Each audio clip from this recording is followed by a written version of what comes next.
Kevin Lambert. Bienvenue à mon podcast. Merci d'être là. Salut, merci de m'inviter. Plaisir. Ouais, je t'ai invité parce que j'avais ton livre. Il y avait le livre dans la bibliothèque, comme je t'ai dit. Puis il y a beaucoup de fans qui m'écrivaient comme « Oh mon Dieu, tu as Kevin Lambert dans ta bibliothèque. Invite-le, c'est incroyable son roman. » T'as des fans vraiment intenses. As-tu reçu beaucoup de messages de fans suite à la publication de tes romans? C'est drôle, j'avais jamais pensé utiliser ce mot-là, fans.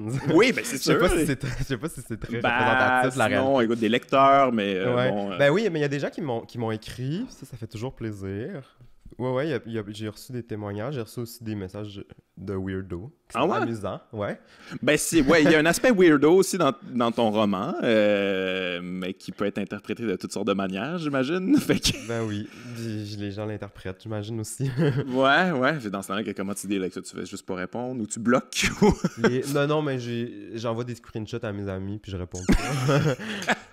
Non, mais parce qu'il faut en rire, tu sais, parce que... Oui, effectivement. On va en pleurer, fait que... Ouais, mais moi aussi, j'ai reçu ça dans ma vie quand même, où, des messages de gens qui pensent... tu sais, en tout cas, ton roman, c'est quand même particulier, fait que j'imagine que ça peut attirer ça aussi, mais moi, c'est d'autres types de weirdo, j'imagine aussi, mais c'est comme un peu des gens qui ont l'impression hey, « Moi, je t'ai vraiment compris, là, on connecte, puis là, t'es comme, ouais, non, pas tant, je veux pas être plate, mais là, t'essaies d'être poli, puis ça, puis... On dirait, aussitôt que tu réponds, là, ça engendre des réponses, puis ça finit plus. Ouais, faut pas répondre. Il y en a aussi des fois qui écrivent, tu sais, mettons... Parce que souvent, je les découvre parce qu'ils sont dans ma 3e boîte de messages. Oui, cette fameuse boîte qu'à un moment donné, tout... Oh mon Dieu, qu'est-ce que c'est ça? Mais 2, on le savait, mais moi, 3, je le savais pas avant, comme pour vrai, là, 2 mois. Ah ouais, ça va sur le... Sur Messenger. Ouais. Facebook, ouais. Puis là-dedans, j'avais vraiment des trucs, tu sais, comme « Allô, tu me réponds pas. Salut, tu fais... sur un... Ou ben genre un gars qui m'a envoyé 2 messages en me demandant « Que penses-tu de l'avortement? » Okay. Après ça, « Que penses-tu de l'avortement? » Genre 3 jours plus tard. Ben voyons donc. OK, je vais jamais te répondre, monsieur. Puis, Internet, hein?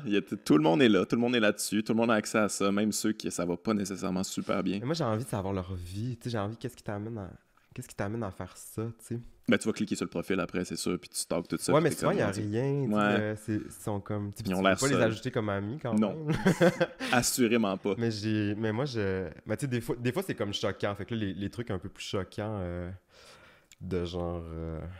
Je sais que les femmes en reçoivent beaucoup plus. Ouais, les femmes qui sont dans les médias reçoivent des trucs... Puis les partages aussi des fois, mais genre, je vais te violer ou je vais... Mais moi, j'en ai reçu un peu aussi quand même. Des trucs comme ça. Fait que ça, c'est comme moins drôle.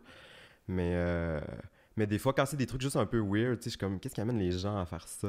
Qu'est-ce qu'ils vivent, ces gens-là, pour comme se dire, je vais aller sur Facebook, puis je vais écrire 20 messages de suite à comme quelqu'un que je connais pas. Mais c'est clairement quelqu'un qui va pas bien. Il y a des gens qui ont des problèmes aussi. Là. Mais c'est inquiétant. Mais ça, je me demandais justement, parce que toi, t'es écrivain, c'est quelque chose de quand même très...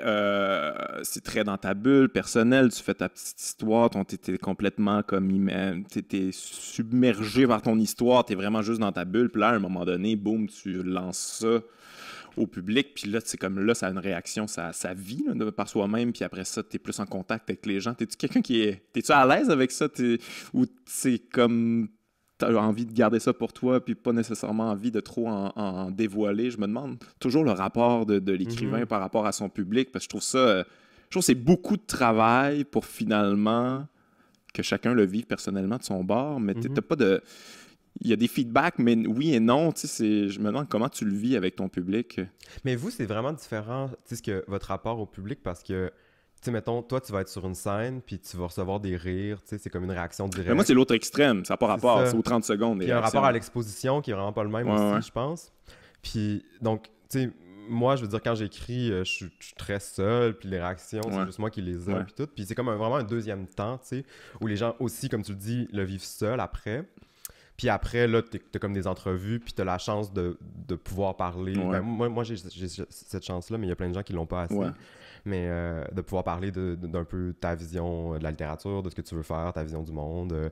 Mais moi, je valorise beaucoup ça. Je trouve que c'est vraiment important de tenir une parole qui accompagne les textes, puis qui les élargit aussi un peu, tu sais, parce que reste que la fiction pose des questions, puis c'est pas le rôle de la fiction de résoudre ces questions-là, c'est ça. Mais après, quand on en parle, on peut évidemment rien résoudre, mais je sais pas, parler peut-être plus directement d'enjeux qui sont dans le dallo de la fiction. Ouais, je comprends ce que tu veux dire, mais en même temps, est-ce que des fois tu as l'impression que tu es comme je veux pas trop en dire, je veux que ça reste interprétez ça comme vous voulez, puis j'ai pas envie de vous donner les clés, puis ça t'appartient, puis ce que je pense de mon œuvre, c'est pas nécessairement pas que c'est pas utile, mais que ça peut enlever du mystère des fois, là, tu sais. Ouais, mais le danger, c'est toujours, je pense, l'autorité. Tu sais, c'est que si l'auteur ou l'autrice fait figure d'autorité par rapport à son texte,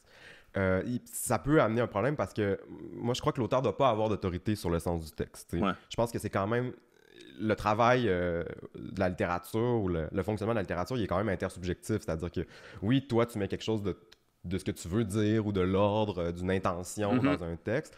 Mais après, l'autre moitié du procès, c'est quand même quelqu'un qui se l'approprie, ce texte-là, puis qui l'interprète à sa manière. Fait que moi, j'essaie toujours de dire comme ma vision des choses, comment je vois les choses, mais je suis vraiment conscient que ma vision du texte n'épuise pas ce texte-là, tu sais. Ouais, ça te dépasse un peu, des fois. Mais il faut, puis il faut aussi que, que d'autres gens y voient autre chose, parce que si j'exerçais un rôle d'autorité puis je faisais juste filtrer qu'est-ce qu'on doit dire puis doit pas dire sur mon livre, je pense que ça serait... c'est rochant. Non, c'est ça serait super rochant, puis c'est vraiment... je brimerais la liberté. Ouais, ça donne pas envie de le lire, mais non. Ouais. Puis moi aussi, quand je lis d'une autre manière, je suis très content quand je comprends d'autres choses que ce que les auteurs veulent mettre dans leurs livres, là. Ouais. Ouais, moi, j'avais comme un peu... j'ai comme eu un mauvais rapport avec la littérature dans ma jeune vie à cause de ça. Tu sais, j'avais des cours de littérature, puis on me disait comme, OK, tu lis ce texte-là, puis après ça, c'est qu'est-ce que t'en as pensé? Puis là, j'étais comme, j'en ai pensé ça, puis ça. Puis non, c'est pas ça. Ah ouais, c'est ça. C'est pas ça, c'était ça, puis historiquement, puis tout ça, il faut que tu comprennes ce texte-là par rapport à ça. Puis j'étais comme, oh my God, c'est donc bien rochant à lire, dans le fond. Il faut qu'il y ait une pression de comprendre exactement ce qu'il faut comprendre. Tu sais, je veux dire, ça peut être plus ouvert quand même. Ben oui, mais il faut s'en libérer de cette pression-là, parce que sinon... Je pense que, tu sais, c'est comme un... C'est ça qui est dur avec l'université. À l'université, il y a des spécialistes, mettons, du 19e siècle, puis qui ont souvent un rôle presque de conservateur, mais au sens pas politique, mais au sens de musée presque. Là, de conserver, disons, l'histoire littéraire, le sens des textes dans leur contexte et tout. Mais c'est que la transmission de ces textes-là, genre, tu sais, le fait qu'ils traversent le temps, se fait jamais par conservation, ça se fait toujours par appropriation, par découverte. Ça marche encore aujourd'hui, cette histoire-là. Oui, on l'applique à aujourd'hui, Moi, je me reconnais dans genre Phèdre, que Racine a écrit au 17e siècle, mais genre, tu sais, je me reconnais aussi parce que j'arrache le texte de son contexte, tu sais. Fait que moi, je crois vraiment, tu sais, je suis complètement conscient que c'est important, tu sais, de la perspective historique, puis d'être capable de remettre les textes dans son contexte, mais je pense que l'autre perspective, où il faut les arracher aussi, puis se les approprier, puis s'y projeter, puis se poser des questions à ces textes-là qui sont des questions de notre présent, puis de notre vie, c'est aussi essentiel, je pense. Je pense que les deux... Il faut comme naviguer entre les deux pôles. Ouais, je suis complètement d'accord. Je sais pas si... tu sais, parce que je sais, la lecture, c'est de moins en moins, là, quand même. Les gens lisent... je sais pas, moi, ça. Je sais, ça dépend. Qu'est-ce qu'ils lisent? Mais toi, t'es-tu encore libraire ou tu Je l'ai été. Ah, tu l'as été, ouais. Ouais, je l'ai été un temps. Fait que t'es en contact avec les lecteurs. Qu'est-ce que les gens achètent maintenant? C'est quoi? Tu sais, quand tu vas au Renaud-Bré, c'est comme un peu déprimant, là. J'ai l'impression qu'ils lisent des livres de croissance personnelle, de cuisine, puis c'est ça. Puis si ça fait en sorte qu'ils lisent, tant mieux. Mais je me demande... Mais c'est pas tant là que de lire. Je pense que le fait que le livre reste quand même une voie de sortie de soi. Je pense que même quand tu lis la croissance personnelle, c'est parce que tu as envie de comprendre ton expérience avec un outil qui dépasse ta perception ou les outils que tu as à ta portée direct. Il y a quand même une volonté d'aller vers l'extérieur. Mais moi, c'est un temps pour soi, là. C'est un temps pour soi que tu prends, puis... Oui, c'est ça, puis dans l'étrangeté, tu sais, moi je pense que ça c'est important, puis même si c'est des livres qui semblent avoir la moins grande étrangeté du monde, là, genre les livres de croissance personnelle, parce que c'est quand même souvent écrit pour te rassurer, puis te dire te conforter dans tes idées. Ouais. Mais tu sais, je pense qu'il y a quand même très dilué une petite goutte de ça, de désir d'étrangeté, tu sais. Mais moi, sur la littérature puis la lecture, j'ai l'impression que les gens, ils lisent beaucoup, puis que c'est comme...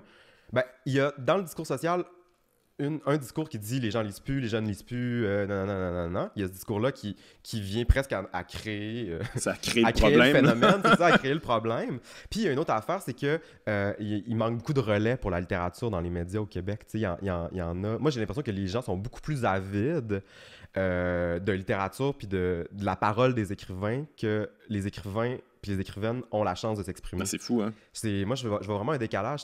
Quand un livre sort, là, aujourd'hui au Québec, la première réception qu'on appelle, là, la réception immédiate, c'est-à-dire les premières réactions sur ton livre, outre les photos sur Instagram puis les partages sur Facebook, c'est la presse puis Le Devoir, en gros, puis quelques blogs.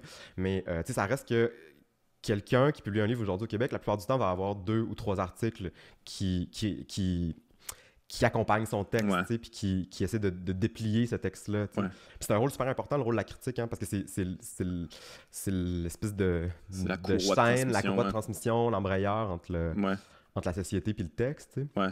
Puis c'est ça, en ce moment, il n'y a pas beaucoup d'espace. Puis je pense que les espaces qu'on a, ils sont super importants, puis ils sont intéressants et tout, mais il en manque. Puis je pense que ça participe de l'impression qu'on a que les gens lisent pas. Parce que c'est faux que les gens lisent pas. Moi, je suis convaincu. Puis je pense que les gens ont vraiment envie de passer par cette expérience-là qui passe par le langage, en fait. C'est que la littérature, elle te permet cette affaire-là bien bizarre que tu n'auras pas sur Netflix. Puis que tu n'auras pas... Mais qui est une expérience d'à peu près tout. Tu sais, tous les thèmes existent en littérature, mais tous ces thèmes-là passent par la langue.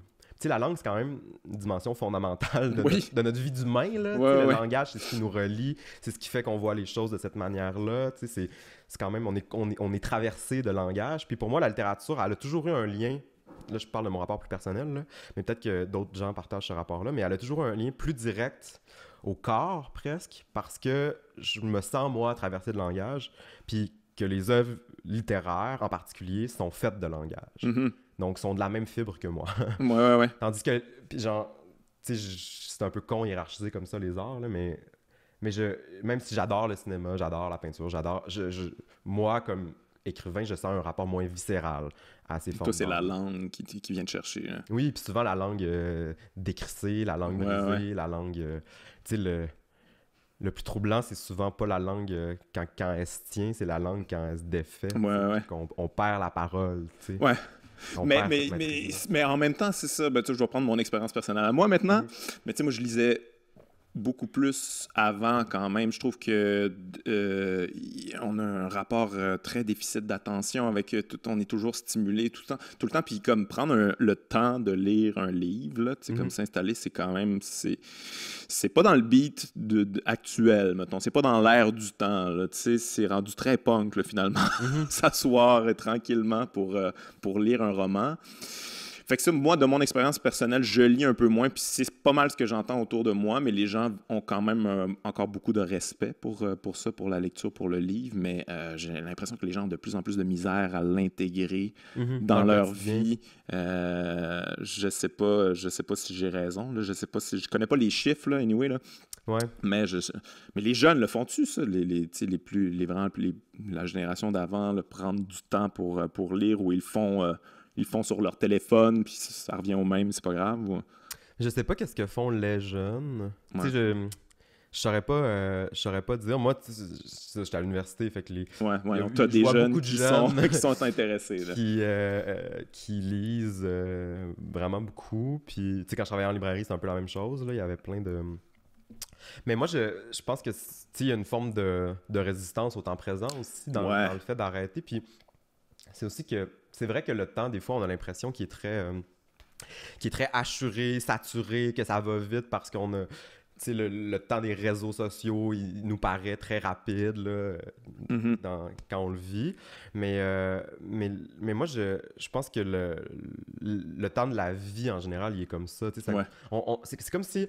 Quand on dit ça, on a toujours l'espérance que finalement, le vrai temps de la vie, ça soit une sorte de temps chronologique où chaque chose se déroule l'une après l'autre et tout. Comme si c'était ça notre arrière-pensée, la norme, si on veut, l'attente de tout ça. Mais moi, j'y crois comme pas que ça se peut ce temps-là. Je pense que le temps, il est toujours... que le présent, il est toujours au péril de la hantise, de l'anticipation, qu'il y a plein de prophéties dans le présent, puis il y a aussi plein de moments du passé qui restent, puis qui cassent le présent, puis qui le défont. Puis moi c'est comme vivre le moment présent... La chose que je trouve le plus... c'est l'injonction la plus... C'est comme être libre. C'est l'injonction la plus cruelle, là, que tu peux pas dire à quelqu'un « sois libre ». Ouais, c'est super angoissant tout d'un coup. « Oh shit, faut que je sois là, maintenant, vive là, faut que je vive là. » Je t'impose une liberté ou je t'impose de vivre cette chose-là qui n'existe pas, qui serait le moment présent, tu sais. Ouais. Puis je pense que le temps de la littérature, ce qui nous permet, c'est de voir le temps. Fait que c'est genre, dans le fond, quand tu lis un livre, là, souvent ce qui se passe, moi, ce qui se passe quand j'ai un livre, c'est que les livres me montrent un temps. Que habituellement, dans le quotidien, on n'a pas le temps de le voir parce qu'on est juste... on fait juste le recevoir. Ouais. Le temps nous rentre dedans à tout bout de champ. Puis là, on pense à ce qu'on va faire après, puis là, on pense à ce qu'on a fait, le gère, on culpabilise sur la soirée d'avant, puis là, c'est ça. Puis là, mais la littérature nous montre comment notre vie est tissée de temporalité, puis comment ces temporalités-là peuvent influencer certaines choses, donner du sens à d'autres choses, en enlever. Ouais. Donc pour moi, c'est comme une sorte de révélateur de plusieurs livres, pas tous, mais une sorte de révélateur de comment le temps est vécu ou comment le temps fonctionne. C'est-à-dire pas de manière chronologique. Ouais.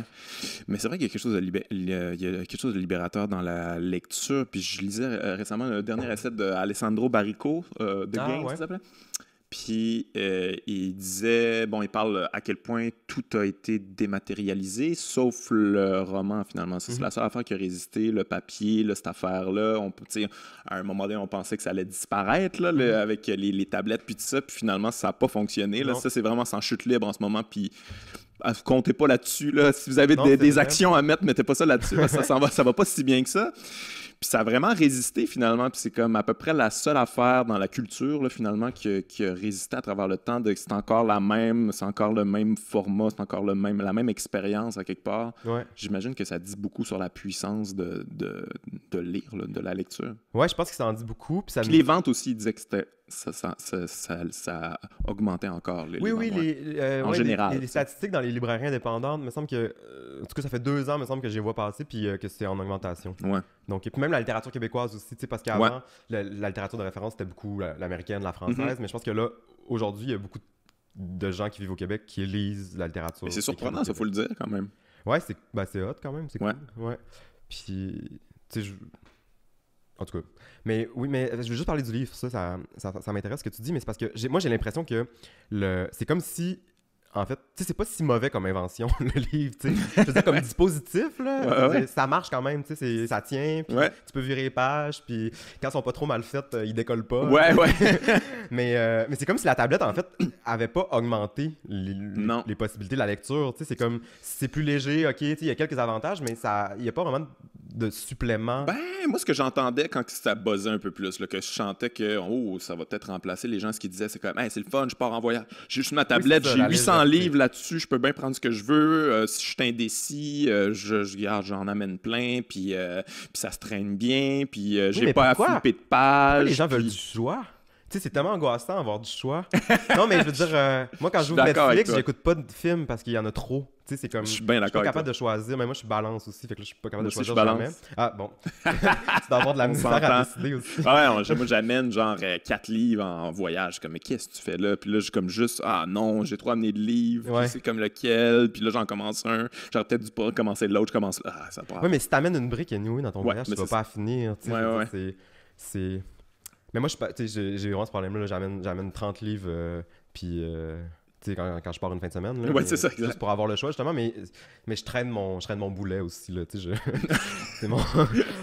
mais j'ai beaucoup de mal à faire des choix. Mais c'est aussi que, tu sais, cet argument-là du choix, finalement, il nous donne quoi, le choix? Genre, qu'est-ce qu'il nous donne comme liberté, vraiment? Il nous emprisonne, en fait. Pas sûr, moi. Bien souvent. Ouais, c'est ça. Bien souvent, je pense que il limite, en fait, nos possibilités ou même notre temps de lecture. Ouais. Parce que le temps que tu passes à scroller Netflix, tu l'écoutes pas ton film, tu sais. En tout cas, moi, c'est comme ça que je le vis. Mais, fait quoi, c'est ça. Finalement, la tablette, je sais pas. J'ai l'impression que ça... finalement, c'est une invention rétro au moment où elle a été faite. Elle était comme... ouais. Mais tu sais, comme il y a quelque chose avec le rapport de l'objet aussi, là, juste la couverture, le choix le choix du papier, puis tout ça. C'est un peu comme... bon, c'est le retour des vinyles, là, mais bon, le retour, ça fait quand même longtemps, mais tu sais, il y a quand même quelque chose, tu regardes le truc, tu prends le temps de l'apprécier, que c'est froid, là, comme un écran. À un moment donné, on est tanné des écrans, là, on peut avoir autre chose de temps en temps, tu sais. Ouais. C'est vrai que quand tu passes tellement de temps à travailler, mettons, devant un ordi que t'as pas nécessairement besoin d'aller lire en plus devant un autre écran. Parlant de temps, toi, c'est quoi ton rapport avec le temps quand tu écris? C'est-tu comme une espèce de transe où que ça se passe en un mois ou que tu sors plus de chez vous ou c'est un petit peu tout le temps ou c'est tout le temps différent? Comment ça se passe pour toi?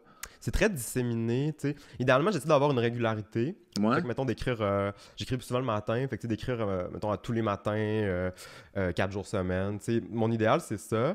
Puis aussi d'avoir des moments où je peux vraiment, tu sais, écrire presque toute la journée sans arrêt. Puis plusieurs jours de suite, tu sais. Toute la journée sans arrêt, des fois? OK. Ouais, des fois. Mais ça prend vraiment beaucoup de temps écrire, moi, je trouve. Puis...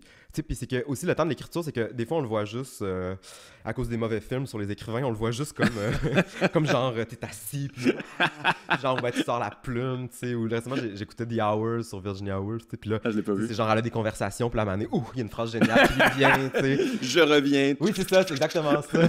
Puis mais tu sais c'est que le temps de l'écriture, c'est beaucoup aussi de temps où tu fais rien, tu sais, puis où... puis, tu sais, ça écrit aussi quand t'écris pas. C'est ça qui est... Oui, l'incubation, là, qu'on c'est appelle. ça. Là, ouais. Puis il y a plein de choses qui te viennent dans des moments d'empêchement, dans des moments... Fait que c'est vraiment un temps qui est difficile à cadrer puis à planifier aussi, tu sais, des fois tu peux avoir une semaine de prévu puis finalement tu vas écrire 2 pages dans cette semaine-là, puis le matin suivant la semaine où tu n'as plus le temps d'écrire, tu vas faire 10 pages en 2 heures. Tu sais, genre, je caricature, mais je veux dire qu'il n'y a pas de régularité, tu sais, faut... La seule chose à faire, en tout cas moi, que faut que je fasse, c'est me donner des espaces puis du temps, tu sais, le tasser des choses puis me donner du lousse, parce que sinon, c'est ça, t'es toujours dans l'empêchement. Mais Est-ce que tu y penses tout le temps? T'es-tu tout le temps dans la culpabilité de « OK, là, en ce moment, je devrais... J'essaie de pas culpabiliser parce que c'est vraiment pas productif. Non, c'est vraiment pas productif. Comme émotion. Mais en même temps, écoute, il y a du monde qui carbure à ça. C'est fascinant. Moi, j'ai reçu Marc Brunet là, qui écrit... Bon, il écrit de la comédie, là, mais lui, il repose toujours à dernière minute.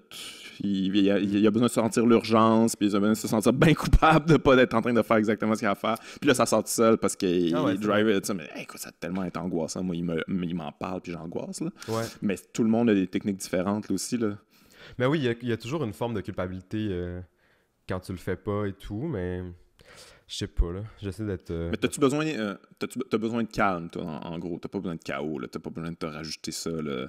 Parce que, tu sais, toutes les histoires d'écrivains qui nous viennent, leur routine, puis ça, c'est toujours les histoires les plus saugrenues, là, les histoires les plus... tu sais, je me rappelle de la routine de Hunter S. Thompson. Je sais pas si t'as déjà vu ça circuler. Ah ouais, t'as jamais vu ça? Non. Mais non, mais c'était une routine de tout ce qu'il consommait quand il écrivait. Il y avait comme, tu sais, mettons, il se levait le matin, je me rappelle plus c'est quoi, là, je vais dire n'importe quoi, là, mais c'est comme genre, je bois 6 cafés à 10 heures, ensuite ligne de coke à 11h30, ensuite un 18 onces de Jack, en tout cas, whatever, là, mais c'était comme juste de la consommation. On lui dit que c'était un toxicomane.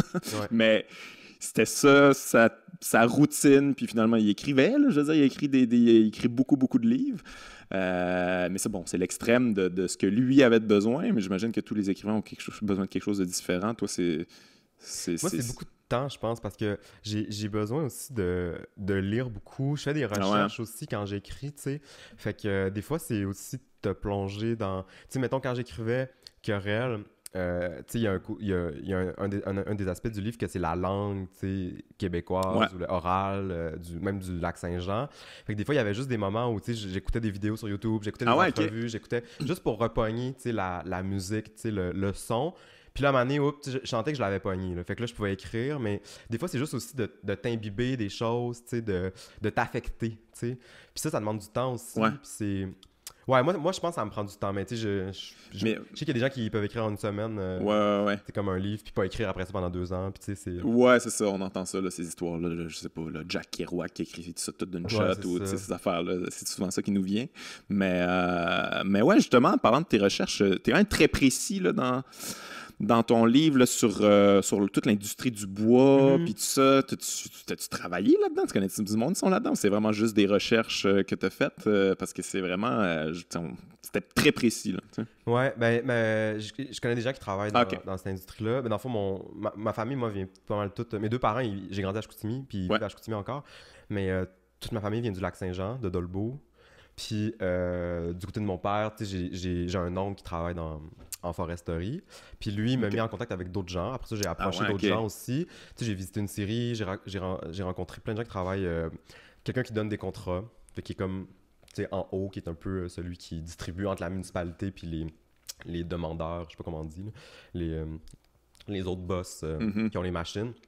Ça, j'ai rencontré un des boss qui demandait des contrats à lui, mais que lui a des machines, puis il engage d'autres mondes. Puis après ça, un employé. Après ça, des gens d'une usine, juste pour avoir différents points de vue sur comment ça marche. Puis après ça, j'ai écouté des entrevues, j'ai lu des mémoires, genre de... Mais moi, ça m'intéresse vraiment tout ça, puis comme pour être informé, mais par exemple, la précision vient pas toujours de là. C'est que des fois, tu vas vraiment avoir besoin d'avoir une quantité de savoir intense sur un sujet pour ne pas l'utiliser aussi. Ouais, non, je comprends. C'est aussi pour te libérer, là, te sentir un peu plus libre dans le sujet, là, pas dire n'importe quoi, mais en même temps pouvoir dire n'importe quoi si tu dis n'importe quoi. Si tu as envie de faire un passage plus poétique, tu le fais en toute connaissance de cause. Moi, des fois, l'image que je donne, c'est genre... Si mettons, tu prends une ligne de coke pour écrire un texte, là, c'est pas parce que tu veux écrire sur la coke, c'est parce que tu veux affecter ta subjectivité pour après ça affecte ton texte. Mais c'est un peu ça pour moi avec la recherche que je fais, c'est que je veux affecter ma subjectivité par tout ce que j'apprends dans cette recherche-là, pas nécessairement parce que je veux toute la mettre dans le texte après, mais juste parce qu'après, je sais que ça va changer la manière dont je vais l'écrire. Mais crime, c'est beaucoup de recherche quand même, tu as approfondi ça, tu as vraiment voulu maîtriser le sujet. C'est très intéressant aussi de faire ça. Puis... T'as-tu fait la même affaire pour le syndicalisme, les conflits de travail, puis tout ça? Ou t'es-tu quelqu'un qui avait vécu des conflits de travail? Ouais, j'avais travaillé chez Renaud-Bré, puis on avait été en grève quand j'avais travaillé là. Ouais, avant de travailler au port de tête. Puis, fait que j'avais vécu une grève là. Mon éducation politique, moi, c'est 2012, tu sais. Ah ouais, OK. J'avais vécu de loin, par exemple. De loin, OK. Ouais, encore à ce moment-là. Mais on était en grève aussi. Ben non, on n'était pas en grève. Y avait-tu des manifs à Chicoutimi? Ouais, il y avait des petites manifs, mais le cégep n'était pas en grève. C'était un cégep avec beaucoup de techniques, puis les gens en technique, ils croyaient pas. Ça les intéressait pas. Non. Mais en tout cas, on le vivait. Moi, je le suivais vraiment comme un feuilleton. Là, ouais. Tout en me sentant un peu à l'écart, mais parce que j'étais loin. Mais fait qu'il y a ça. Puis il y a aussi. Je me suis vraiment aussi informé plus sur l'histoire du syndicalisme au Québec. Pas tant sur comment c'est aujourd'hui travailler pour avoir un syndicat que genre l'imaginaire syndical, mettons. Ouais. Les grandes figures, tu sais, Michel Chartrand, mettons, Madeleine Parent, tu sais, leurs témoignages à eux, tu sais, j'ai lu des livres d'eux ou d'entrevues avec eux, eux, puis où ils parlent surtout des années 60, 70, 80, où il y a eu, en 80 ça l'a slacké, mais où le syndicalisme était très révolutionnaire aussi, tu sais. En train de créer le Québec, là, finalement, là, tu sais, en train de créer des nouveaux qui était vraiment anticapitaliste, féministe, tu sais, revendicateur, tu sais, que c'était pas... parce que, en fait, c'est ça... J'avais lu syndicalisme corporatiste, là, tu sais, c'était... Non, vraiment pas. Puis, révolutionnaire. Ça, c'est apparu surtout à partir des années 80, selon Jacques Rouillard, je pense, un des historiens du syndicalisme. Mais lui, il explique vraiment bien comment, à un moment donné, avec le néolibéralisme, les syndicats ont dû en venir à défendre les entreprises pour protéger les emplois. T'sais, donc, plutôt que d'être dans un rapport employé versus employeur, où que les employés se battaient contre l'employeur pour avoir des meilleures conditions de travail et de vie, puis où c'est clair, là, les syndicats sont trouvés dans une position vraiment compliquée où en fait, il fallait juste préserver les jobs de délocalisation donc en protégeant l'entreprise elle-même. Donc, le rapport de négociation puis de revendication, c'est plus le même pantoute. Ouais. C'est complètement autre chose. Est-ce que ça t'attriste, ça, justement, ça, de voir ça aller? Puis la vision du syndicalisme a énormément changé. Là, ça a comme bâti le Québec, mais là, maintenant, quand tu parles de syndicalisme, les gens, comme ils voient tout de suite, je sais pas, là, du monde qui ont de l'ancienneté, qui se pognent le beigne, puis c'est ça, qui disent de moins travailler. Ouais, exactement. Tu travailles trop, tu nous fais mal paraître, c'est pas de même ça marche ici. Puis cette espèce de vision-là, un peu peu triste là, de quelque chose qui a complètement bâti le Québec. Là.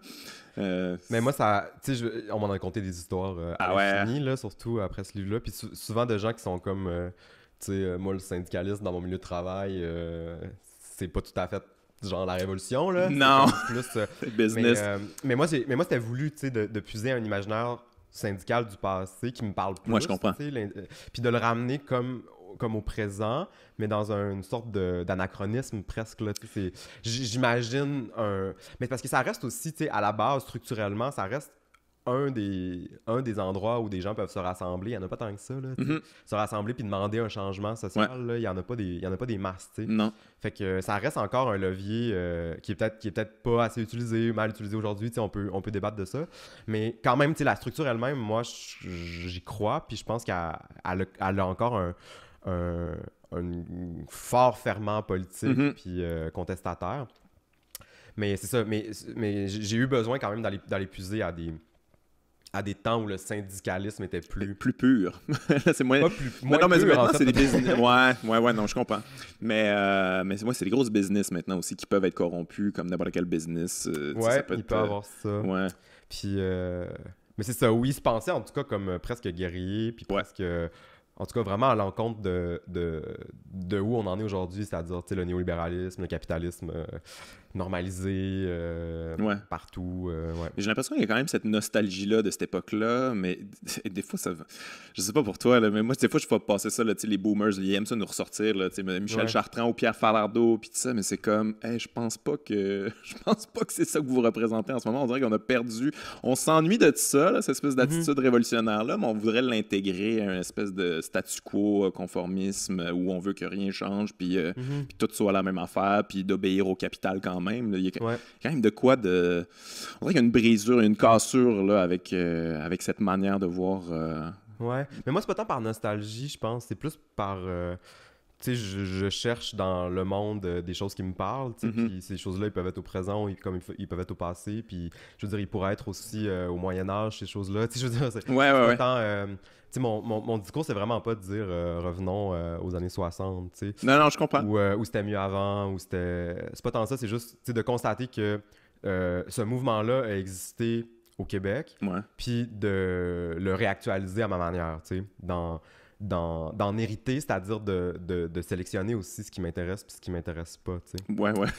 C'est ça aussi. Filtrer ça dans un petit ami, ouais. Oui, c'est ça, parce que souvent, la nostalgie du passé ou le discours du c'était mieux avant, c'est un discours, c'est ça, de nostalgie, donc d'idéalisation, puis un discours tourné vers l'arrière. Donc, c'est même pas un discours qui ramène, tu sais. Souvent, le discours boomer un peu caricatural de c'était mieux avant. Ce qu'il te dit, en fait, c'est qu'il y a un idéal passé auquel tu n'auras jamais accès, puis qu'on peut pas ramener aujourd'hui, puis tu sais, comme qui est dans une boîte fermée, inaccessible à jamais.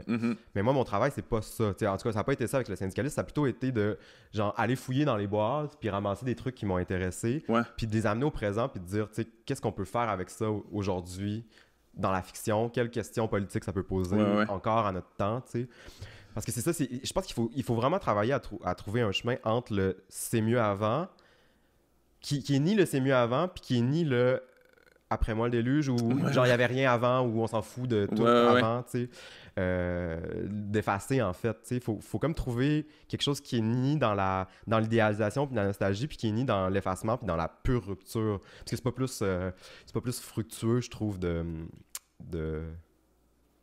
faire comme s'il y avait rien eu avant, justement. Ouais, je comprends. Comme si, mais moi j'ai été comme ça, par exemple. Tu sais, c'est récent, cette réflexion-là, pour moi. Ouais. Mais tu sais, comme mon premier livre, c'est vraiment un livre plus dans la rupture. Tu sais, c'est un truc plus auto-fictif, où c'est un narrateur qui détruit Chicoutimi, tu sais, qui se venge contre sa ville natale par haine, puis qui dit tout le mal, puis que son objectif, c'est un peu de raser la ville. Tu sais, c'est un peu la table rase, tu sais. OK. Puis donc, j'ai été dans ce rapport-là où, aussi, je pense que c'est lié à la manière dont on m'enseignait, tu sais, je veux dire, l'histoire du syndicalisme, on me l'a pas appris à l'école, moi. Là. Non. C'est pas ce qu'on transmet aux gens, là, souvent. Tu sais, l'histoire de la gauche, là, ou même des révolutions ratées, c'est pas celle-là. C'est pas le cours sur la révolution à l'école, ça serait nice, ça, quand même. Ben, tu sais, c'est... Comment faire la révolution? Ben, c'est bien plus intéressant que apprendre par cœur la liste des premiers ministres, là, ce serait bien plus, je sais pas, libérateur, me semble, puis peut-être ça parlerait beaucoup plus aux... Mais tu sais, l'histoire du monde, c'est la révolution aussi, là, tu sais, partout, ça prend une révolution pour avoir quelque chose, mais bref, oui, mais on s'entend clairement là-dessus, mais c'est ça, mais c'est juste pour dire que moi, j'ai été beaucoup dans un rapport de rejet, je pense, notamment parce que qu'est-ce qu'on me donnait de ce passé-là me parlait pas ou m'était présenté comme fermé, justement. On me disait, il y a eu un passé, mais il est fermé, puis il n'y a plus rien d'intéressant là-dedans. Puis même en littérature, l'histoire littéraire que j'ai appris au cégep d'abord, à l'université ensuite, c'était beaucoup... les auteurs canoniques, mettons. Puis que j'aime, cela dit, hein, mettons, Aquin, Ducharme, je trouve qu'ils ont écrit des grands textes. Je me sens mal de pas tous les connaître, d'ailleurs. Quand j'en lis, je suis vraiment content d'avoir ajouté ça à ma culture, tu sais. Mais comme j'ai été beaucoup en rupture avec ces auteurs-là, mais comme j'avais pas envie de m'inscrire dans la littérature québécoise presque, parce que ce qu'on m'en avait donné, ça me parlait pas, tu sais. Je trouve ça intéressant. Très récemment, tu sais, j'ai découvert Marie-Claire Blais, j'ai découvert Jean-Paul Daou, j'ai découvert André Roy, tu sais, des auteurs gays, lesbiennes, qui ont fait des choses vraiment importantes puis qu'on m'a jamais enseigné à l'école. Puis, donc, j'ai trouvé quelque chose dans le passé littéraire du Québec, vraiment pas pour dire que c'était mieux avant, là, c'est pas ça l'idée, mais dans le passé littéraire du Québec dont je pouvais peut-être un peu plus me faire l'héritier que Hubert Aquin. Ouais. Je pensais que tu étais quand même admirateur d'Hubert Aquin. Il me semble que j'avais lu ça. Oui, il y a des choses que j'aime d'Hubert Aquin, mais il y a des choses... Moi, je trouve ça très rigide. Je trouve ça très difficile. Mais moi, j'aime beaucoup ses respecte, mais je trouve ça difficile. Mais moi, j'aime pas tant que ça ses romans. J'ai trouvé un peu surfait. Son style me parle pas tant que ça, mais j'aime beaucoup ses essais politiques, justement révolutionnaires. Le bloc erratique, c'est ça? Ouais, il y en a beaucoup là-dedans, mais son essai sur la révolution de 37-38, c'est vraiment bon. J'ai pas vu. C'est vraiment bon. Okay. Ça s'appelle L'art de la défaite. Puis il raconte que c'est comme une analyse historique, mais qui sert surtout à démontrer un peu son idée. Mais il raconte que la première bataille des patriotes, genre, ils l'ont gagnée parce que ils ont fait la guérilla. Donc, ils n'ont pas combattu leur ennemi selon les attentes de l'ennemi, mais qui ont trouvé toutes sortes de manières inattendues, genre, pour se battre. Style Vietnam, là. C'est ça. Donc, qui auraient gagné à cause de ça. Puis que la deuxième fois, quand ils ont perdu, ils auraient combattu parce qu'ils voulaient répondre aux attentes de l'ennemi. T'sais. Puis lui, il ressort ça dans une perspective révolutionnaire des années 60 et tout.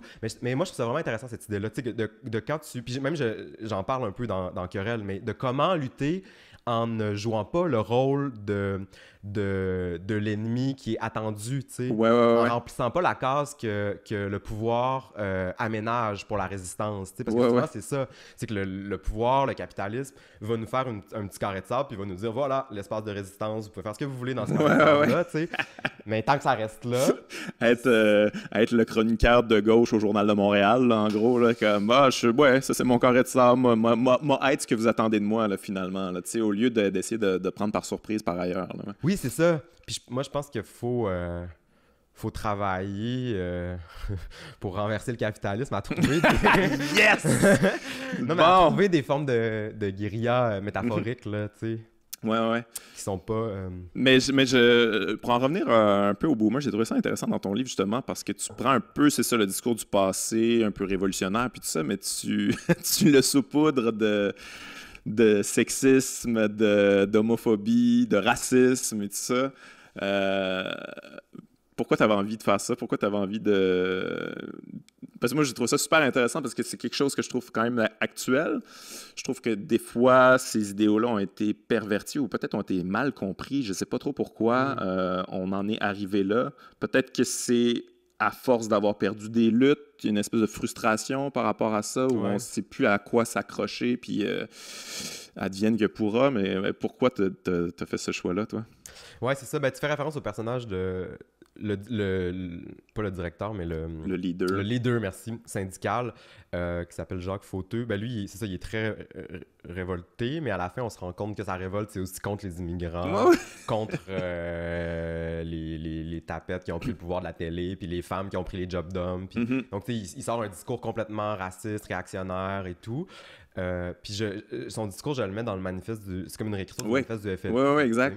C'est un de nos rares textes révolutionnaires que j'ai voulu salir, que j'ai voulu c'est gutsy, ça, quand trahir, même. Hein? C'est gutsy, là, faire ça, là, quand même. Ben, je sais pas, mais c'est juste... Mais moi, c'était une réflexion, en fait, sur cette génération-là, tu sais, de qu'est-ce qu'ils ont fait de leur lutte, de leur frustration, tu sais. Parce que, tu sais, j'ai l'impression que souvent, il vient des... Tu sais, ces discours-là super réactionnaires, ils viennent beaucoup de gens qui ont porté un discours beaucoup plus revendicateur, beaucoup plus ouvert, un engagement beaucoup plus progressiste. Fut un temps, tu sais, où les questions étaient différentes aussi de celles qu'on se pose aujourd'hui. Mais ouais, j'essayais, je pense, de penser ce genre de transition-là du Colmao au Rotary ou bien de... Puis, tu sais, j'ai pas de réponse à ça. Moi, je le constate là, avec déception, puis de manière un peu troublée, mais je sais vraiment pas pourquoi maintenant les discours qui passent...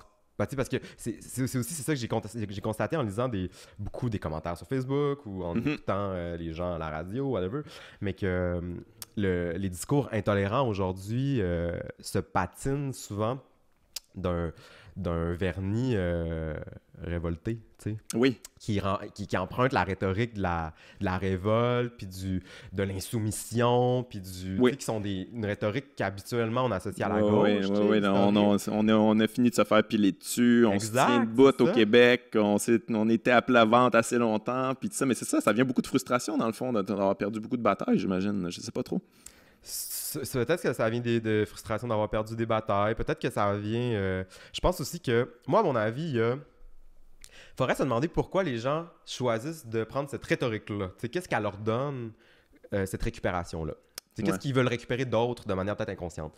Ils veulent probablement récupérer une force discursive, parce qu'il y a quand même quand on lit le manifeste du Parti communiste, qu'on soit d'accord ou non, on peut pas nier que c'est un crise de bon texte, puis que ça fait un effet, quelque chose de emporté. Donc, il y a quelque chose de rhétorique, où ça parle, où il y a un désir de rejoindre cette force-là de la parole, mais il y a aussi, à mon avis, peut-être un désir, puis là, c'est beaucoup plus triste, en fait, mais d'être ensemble, tu sais. Puis un désir d'être ensemble qui est vraiment poison, genre qui est empoisonné, plutôt. C'est-à-dire d'un désir de pas être seul, mais qui se traduit par l'entre-soi, par le rejet de l'autre. Juste les hommes blancs ensemble, puis c'est ça, le rejet de l'autre, puis on se fait envahir, puis tout. Mais moi, je me demande si peut-être que derrière ça, puis... en dessous de cette forme-là, il n'y a pas juste finalement un désir de communauté, tu sais. Non, mais c'est qui est mal exprimé. Puis parce que je pense que souvent les gens qui... Tu sais, moi, ma famille, moi, sont pas très loin de Jacques Fauteux. Hein. Tu sais, mes oncles, mettons, là, mes tantes aussi, d'ailleurs, mais ils sont pas très loin au niveau des discours d'un Jacques Fauteux. Puis je pense que le fait d'être proche d'eux, ça m'amène une autre vision d'eux. C'est-à-dire que je peux vraiment, vraiment détester leur discours, les mépriser même, les trouver inacceptables et tout, mais quand même, je suis capable de me questionner sur pourquoi ils tiennent ces discours-là, qu'est-ce qu'on leur a offert dans la vie à ces gens-là. Puis tu sais aussi que, tu sais, je veux dire, probablement tu les aimes, là, c'est pas des... Tu sais, moi, j'entends des discours épouvantables de gens que je sais que c'est pas des mauvaises personnes, là, je sais que, tu sais, ils veulent... c'est des gens d'amour qui m'en ont donné beaucoup, puis mais ils disent des trucs épouvantables. C'est comme déconnecté d'eux. Ils font juste répéter ça, puis ils ont l'impression que c'est ça. L'effet d'aquarium, c'est qu'à un moment donné, à force de baigner dans de l'eau sale, tu la respires puis tu la recraches. Mais il y a aussi, je pense, le fait qu'on leur a pas souvent dit à ce monde-là que... parce que souvent, mettons, c'est des jobs, dans ces milieux-là, c'est des jobs pas très payantes, qui sont vraiment au crochet de grandes entreprises. Je veux dire, c'est pas des situations de vie qui sont super, là. C'est des vies assez tristes, en fait. Mais c'est qu'on a tellement pas dit à ces gens-là, à ces existences-là, qu'ils pouvaient changer quelque chose, je pense. Qu'il y a quelque chose de désespéré dans leur... Puis... Ils sont tellement désespérés que là, à un moment donné, dès que quelqu'un est un peu fâché puis dit le problème, c'est les immigrants ou c'est les gays ou c'est les femmes, ben ils vont faire comme ben oui, tu sais, ça nous prend un bouc émissaire puis je moi aussi, je vais fesser là-dessus, puis ça va être la solution. Ouais. Mais il y a comme... Mais c'est vrai, ce que tu disais tantôt, il y a vraiment une récupération de la droite de ce discours révolutionnaire-là, puis ça fonctionne. Là. Je pense que la résurrection... je dirais pas, mais je ne saurais même pas dire le mot, mais cette espèce de regain de la droite, c'est vraiment ça, là, tu sais. On le voit, là ils se trouvent qu'ils sont censurés, qu'ils peuvent plus rien dire, puis bon, Trump, là, ça a été un peu ça, là, c'est comme je compte le capital, puis les grandes entreprises, puis en fait, je compte l'élite, mais c'est comme, tu fais partie de l'élite, mais comme capable de vendre ça à des gens qui sont insurgés, puis qui ont l'impression que, yes, il dit le bon discours, mais en même temps, ça fit avec le statu quo, fait que c'est pas dangereux. Il y a sûrement quelque chose qui est séduisant là-dedans, mais c'est fou, là, comment ils ont fait, la droite, pour récupérer ce discours-là. Puis après ça, la gauche n'a plus d'impact, là, quand il propage ce discours-là révolutionnaire. Ça, on dirait que comme tu parles le même discours des deux bords, là. Tu comprends? Oui, c'est vraiment aberrant. C'est dur à comprendre. J'avais une idée pendant que tu parlais, puis je l'ai pas. Non, mais... Donc, tu me demandais un peu pourquoi la... En fait, je me questionne tout haut sur pourquoi ça fonctionne, mais en même temps, un peu comme tu dis, je comprends pourquoi ça fonctionne. C'est quelque chose qui est... Tu sais, la haine, c'est du sucre, là. C'est comme c'est excitant, là. Il n'y a pas personne qui trouve pas ça galvanisant. Quelqu'un qui a un discours, puis un discours révolutionnaire plus de la haine, c'est quand même... tu sais, je veux dire, si tu en as un peu là, à l'intérieur, là, ça va ressortir tout de suite, puis tu vas adhérer assez rapidement, là. C'est pas... C'est beaucoup plus rassurant aussi de penser comme tout le monde, je pense, parce que c'est souvent dans ces milieux-là... C'est pas engageant, là. Ouais, c'est ça. Puis, mais souvent, comment ça se passe, c'est que mon chum, il est matelot depuis pas si longtemps. Okay. Depuis, je sais pas, 2 ans peut-être. Puis lui, il vient pas d'un milieu... tu sais, il vient de genre Montréal. Ses parents, c'est des profs. Sa famille, la plupart sont à l'université, puis tout. Donc... Puis lui, en étant matelot, donc il a découvert plus le milieu ouvrier régional. C'est beaucoup de gens qui viennent de la région. Puis souvent, comment ça se passe dans ces situations-là. Puis on en parle beaucoup parce que moi, je le connais de par ma famille.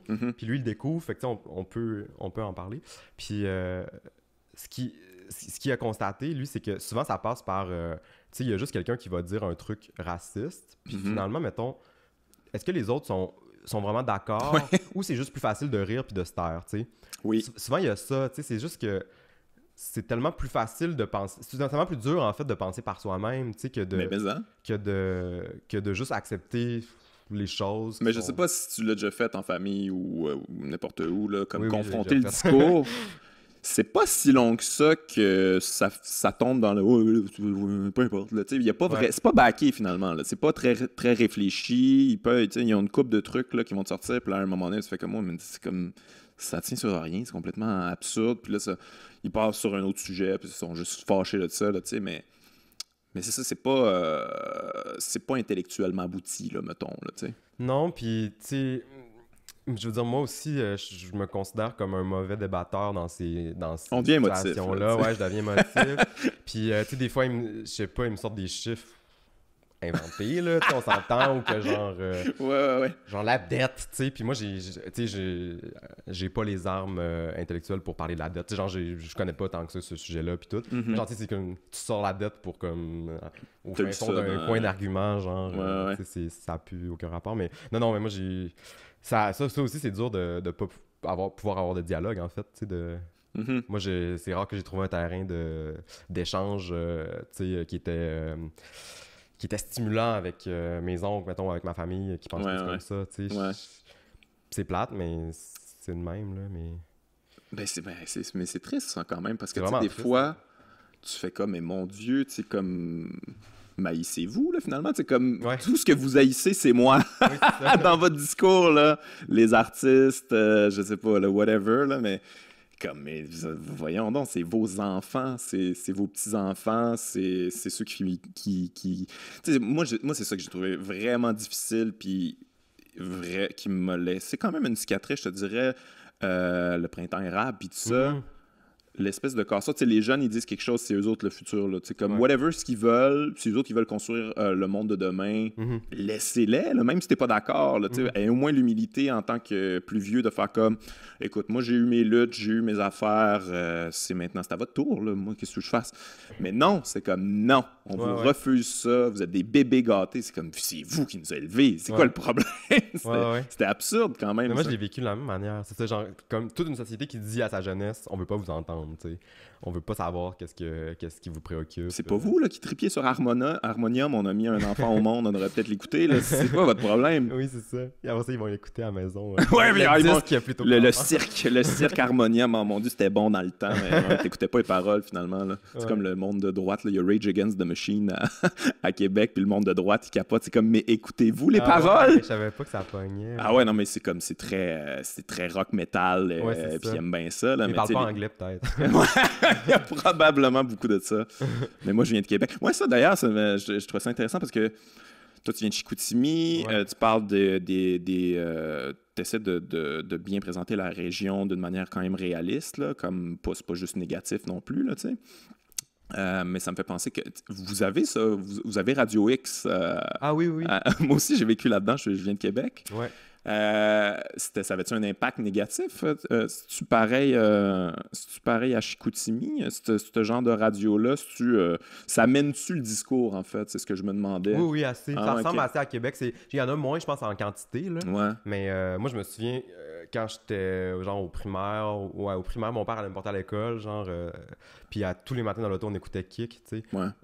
Donc, l'ancêtre de Radio X. Ouais. Juste parce que lui aimait pas Radio Cannes, puis ça c'était un peu par automatisme presque là. Mais moi mais tu sais, je l'entendais ce discours là, genre enfant là, genre puis c'était Sylvain Bouchard dans ce temps-là, l'animateur du matin.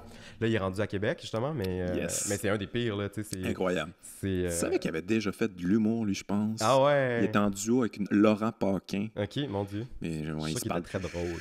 Je sais pas. Peut-être c'est juste l'humour son affaire, hein. Peut-être depuis toutes ces années, c'est comme faut le prendre au deuxième degré, il joue au gros colon. Je sais même pas si ben peut-être qu'il joue. Moi non. Non, mais moi, des fois, je les crois pas, ces gens-là. Je suis comme. Je suis assez ils font les porte-paroles d'idées qui, à la limite. Je sais même pas s'ils ont rapport à leurs idées. C'est juste que c'est comme des perroquets presque là, qui font.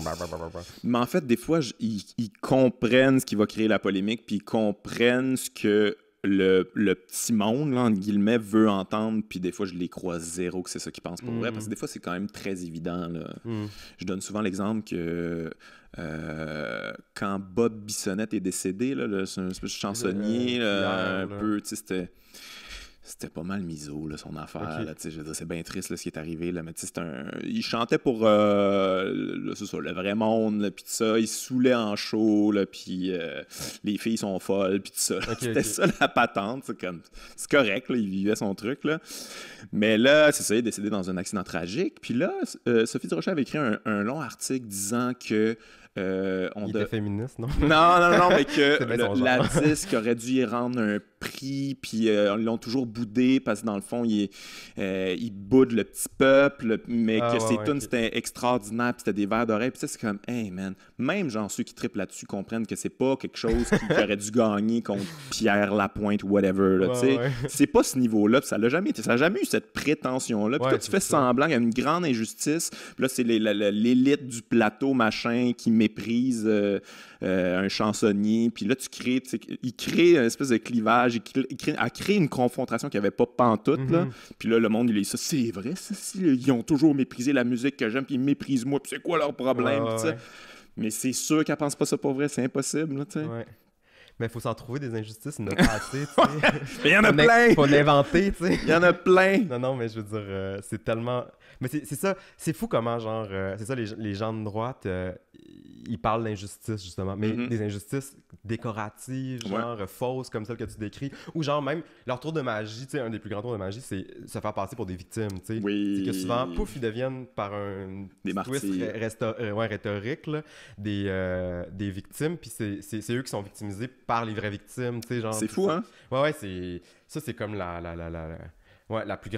des plus grandes trouvailles de notre époque. Mais pourquoi ça fonctionne? Tu sais, des fois, je suis comme, là, je suis victime d'avoir à apprendre toutes les lettres de LGBTQ+. C'est comme, wow, c'est rough ta vie, là, pauvre toi. Je pense que comment dire? Je pense qu'il y a quand même un fond de vérité dans les sentiments qui amènent les gens à dire ça. Okay? Donc, je dis pas que leur discours est correct et qu'il est bon, mais je dis que s'ils disent qu'ils se sentent victimes, peut-être qu'au final, il y a quelque chose de l'ordre de...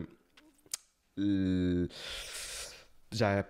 cherche un mot qui n'est pas victimisation, mais de l'ordre de la victime, disons, mais très modérément. Mais c'est peut-être aussi une affaire de classe, tu sais, sociale. C'est peut-être que, tu sais, OK, les hommes blancs, tu sais, un peu de classe ouvrière, puis tout, ils n'ont pas raison de dire qu'ils sont victimes des gays, mettons, ou des immigrants, puis tout. Mais quand même...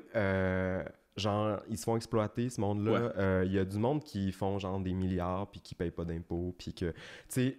Moi, je pense que c'est juste qu'ils ne sont pas capables d'identifier ce problème-là. C'est ça, ils canalisent mal leur frustration, genre, puis plutôt que de vouloir la canaliser sur, pour moi, ceux qui sont les vrais oppresseurs, tu sais, puis de voir aussi comment eux, ils peuvent être oppresseurs tout en étant opprimés par certaines affaires, là, tu sais, on sait bien que ça se peut, tout ça. Plutôt que de voir ça, ils choisissent juste de taper sur ils choisissent la facilité, tu sais, de taper sur ceux qui sont déjà faibles. Ouais, mais en tout cas, ça me fait penser aussi que, tu sais, mais c'est vrai qu'ils sont victimes à quelque part d'un... Tu sais, des fois, ils sont victimes de pas comprendre, tu sais, ils comprennent pas les sujets, là. Ils sont comme complètement... Ça les dépasse complètement, ça les fâche, c'est frustrant, là, tu sais, tu te fais expliquer... Tu sais, je veux dire, moi, pour vrai, là, sincèrement, là, la première fois qu'on m'expliquait les enjeux trans, puis tout ça, je connais rien, là. Moi, je connais absolument rien. Puis là, je suis comme, ah, OK, tabarnouche, OK, j'étais pas au courant de ça. Mais tu sais, mon premier réflexe, c'est pas d'être en crise de pas le savoir, mais c'est quand même confrontant de, hey man, il y avait tout ça que j'avais jamais entendu parler. C'est donc bien humiliant à quelque part. Je savais pas ça pantoute. Mais moi, je suis jeune, fait que tu sais, je suis comme, je vais apprendre. Puis mais quand t'es comme rendu loin dans la vie, puis t'as l'impression que moi, je suis assis, là, tu sais, je sais des affaires, j'ai élevé des enfants, puis puis là, on me pitch des nouvelles affaires, puis que je comprends même pas. Va chier, ça existe pas, là, tu sais. Si vous inventez des trucs, puis je refuse ça, puis je suis victime que tu m'imposes, qu'il faut que je sache ça maintenant. Ça doit être mais les gens se sentent menacés aussi des fois parce qu'ils questionnent leur construction identitaire, tu sais. Puis parce que souvent, les identités, ils se construisent en différence, tu sais, par rupture, par rejet. C'est comme, pour te créer ta petite identité, tu vas identifier un secteur qui est pas dans ton identité, qui permettent de te créer la tienne. Fait que des fois, quand l'autre secteur que tu mets à côté, là, puis que tu rejettes, il surgit, ben, il questionne ton identité. Puis là, des fois, la réponse, c'est la violence, tu sais, ou c'est la peur, ou c'est la haine. Tu sais, souvent, c'est ça l'homophobie, en fait. C'est que, genre, les gays ou les lesbiennes ou les personnes trans, whatever, tu sais, de par leur existence, ou des fois, de par leur... tu sais, du fait que, je sais pas, ils vont approcher... un gay va approcher un gars en sachant pas qu'il est pas gay pour, genre, je sais pas, le cruiser ou faire sa connaissance. Ben, les gens, ils se sentent menacés parce que ça questionne eux, ce que depuis toujours, tu sais, la personne qui s'est toujours construite comme hétéro, tu sais, puis que c'est très fixe tout ça, puis que t'es ça, mais t'es pas autre chose, puis tout. Mais là, si quelqu'un vient faire ça, c'est très menaçant pour ta construction, tu sais. Fait que je pense aussi que...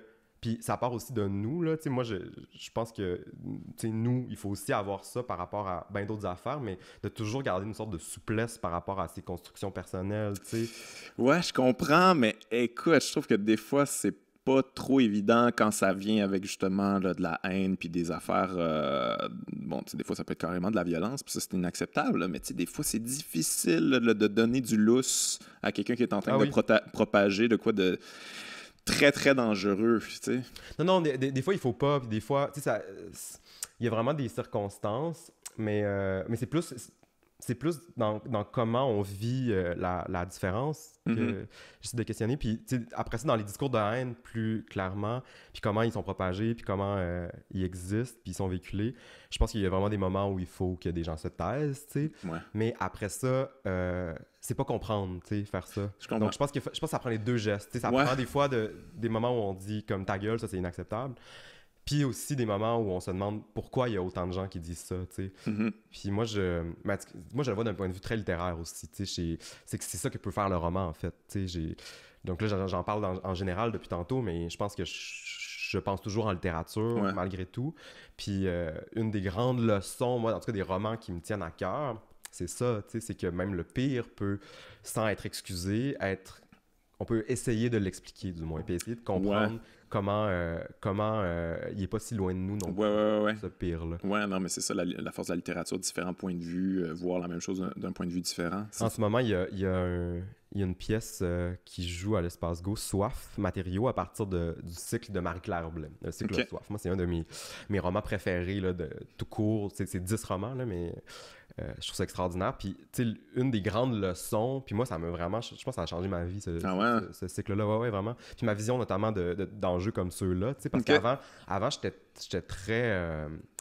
très vindicatif, puis beaucoup dans l'opposition, puis genre, tu sais, mettons, juste par rapport à ma famille, tu sais, je voulais vraiment pas comprendre pourquoi ma famille était, mettons, homophobe ou intolérante, ou pourquoi elle était de droite, ou...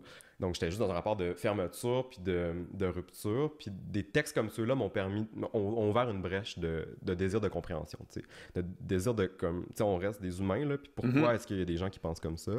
Puis chez Marie-Claire Blais, il y a ça. Il y a donc, elle, dans les discours, elle va rentrer dans la tête de tous les personnages qu'elle présente, même les pires, tu sais. Fait que tu vas rentrer dans la tête d'un réfugié qui se fait accueillir dans une maison à Key West, d'un personnage drague qui fonde une maison d'accueil pour les victimes du sida, mais aussi d'un tueur en série de masse qui rentre dans une église puis qui tue toute la communauté noire qui est là, tu sais. Fait que dans la pièce, il y a ça notamment. Fait que c'est super troublant à recevoir, tu sais. C'est vraiment de l'art qui déchire, tu sais, puis qui fait mal, puis qui est pas... qui rassure rien de notre monde, qui est pas du tout rassurant, tu sais, c'est pas une promesse que tout va bien aller, là.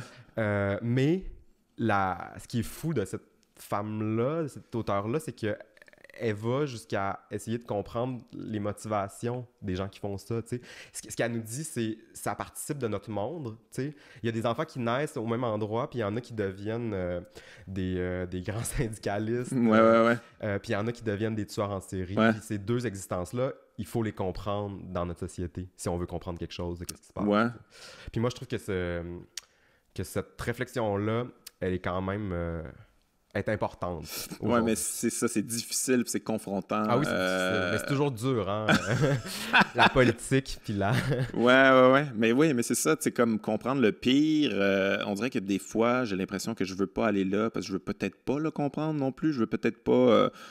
Peut-être que j'associe ça à excuser aussi, mais tu sais, je trouve qu'il y a des affaires quand même...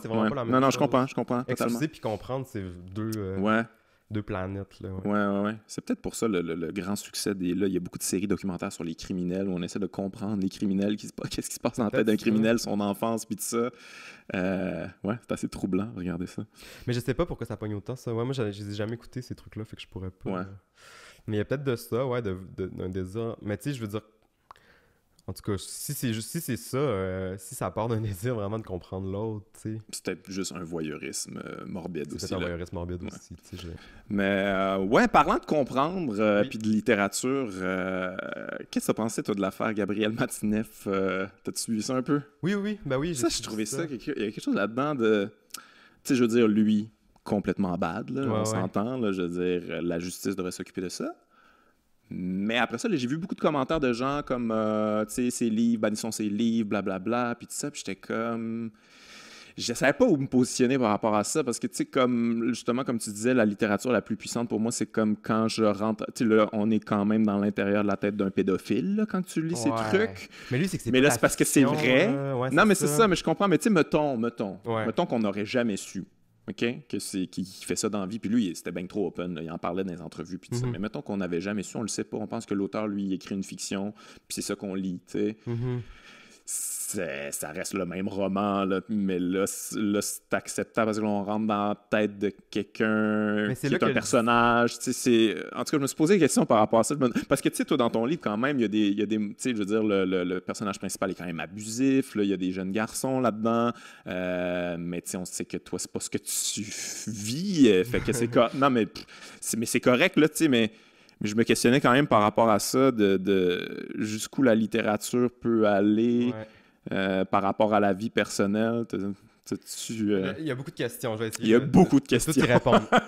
mais je vais commencer par mon livre, mettons. Le personnage principal, Querelle, il couche en série avec des jeunes garçons. Mais c'est un personnage... On s'entend, là, tu sais. Ouais, c'est ça. C'est un personnage qui est comme... pour moi, il y a deux aspects à l'écriture de sa sexualité. Il y avait un côté, genre, plus militant, où le but, c'était de montrer la sexualité gay sans phare, puis sans non plus donner un exemple, tu sais, le bon exemple, juste comme, voici une version des choses, tu sais, comment des gens peuvent coucher, puis voilà, puis tu sais, un peu de le lancer d'en face de lecteurs, de lectrices hétéros qui se pensent dans open, mais qui n'ont jamais vu ça, finalement. C'est pornographique. Ouais, c'est ça. Il y avait un côté pornographique pour moi qui était important d'un point de vue, disons, gay, militant. Après ça, c'est un personnage aussi qui est limite. C'est-à-dire que éthiquement, ce qu'il fait, c'est pas top. Genre, ça, il couche avec plein de garçons dans la légalité, mais jeunes. Puis il se prend pas soin d'eux, il est dompe après, puis même il est convaincu de les sauver en faisant ça. Puis tout.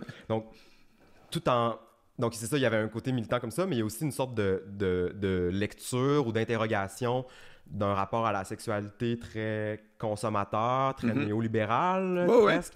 Puis, tu sais, c'est aussi, pour moi aussi, c'est une manière de questionner la culture gay, là, parce que ces codes-là, du twink jeune, imberbe, puis du gars plus vieux, qui a l'un l'autre fantasme sur une sorte d'idéal, c'est présent dans la sexualité gay. Tu sais, je veux dire, la sexualité hétéro est pire encore, mais... ouais, c'est ça, il y a quand même des parallèles. Là, tu lis ça, puis c'est pas vraiment loin de la sexualité hétéro non plus. Mais tu sais, moi, ce qui m'intéresse, c'est l'homosexualité. Fait que tu sais, il y avait quand même un désir aussi de questionner ça, de questionner... c'est aussi un portrait de gens que je connais obliques, là, tu sais, mais de gars que je connais qui sont souvent... soit bi, soit gay. En tout cas, ceux que je connais, c'est une généralisation, là, mais ceux que je connais sont souvent comme un peu dans le placard et tout. Puis ils couchent avec des gars, mais genre à condition que, tu sais, ils rentrent vraiment dans des stéréotypes très restreints. Puis ils ont un rapport très mélancolique à ça parce que aussi sont vraiment dans la série. Puis donc, dès qu'il y a un attachement plus profond pour un individu, c'est comme s'ils perdaient genre leur quête éternelle à vie, tu sais. Fait que c'est ça, juste c'est des questions qui portent sur le désir puis que je trouvais importantes de mettre en littérature. Mais c'est ça, donc il y a comme deux aspects ambigus, tu sais, un côté juste gay militant de comme voici, tu sais, une manière de baiser, puis un questionnement sur comme tu sais, mettons le rapport entre la sexualité puis le système économique dans lequel on vit. Pour le dire vite, c'est une sorte d'interrogation politique de la sexualité. Après ça, pour sortir de mon livre puis aller plus dans l'affaire Madinef, moi, c'est ça, c'est que je comprends pas les gens. Puis j'ai pas lu encore le livre de Vanessa Springora parce qu'il est sorti, je pense, le 3-4 jours au Québec. Mais ça a l'air vraiment intéressant. Mais j'ai lu dans des entrevues que dans le livre, elle parle, par exemple, de Lolita Nabokov. Oui. Qui est aussi un livre que j'ai pas lu, mais que... J'ai lu ça fait longtemps. Elle fait la distinction, en fait. Dans son livre, elle explique, tu sais, Nabokov a écrit un livre qui m'enseigne un pédophile, mais dans les entrevues, Nabokov, il dit genre, ce personnage-là, c'est un pédophile, tu sais, puis genre je suis contre ses actions, tu sais, puis il y a un discours critique sur son personnage qui m'enseigne, tu sais. Ouais. Madinef, ça n'a rien à voir avec ça. Non, je veux dire, c'est des carnets. C'est ça, c'est comme des journaux. Donc, le pacte, c'est vraiment un pacte de réalité, là. Genre, un carnet, ça se présente comme la vie. Puis c'est fou que personne n'ait jamais levé un flag, là, quand même, tu sais, de ce gars-là qui racontait, puis qui disait c'est vrai.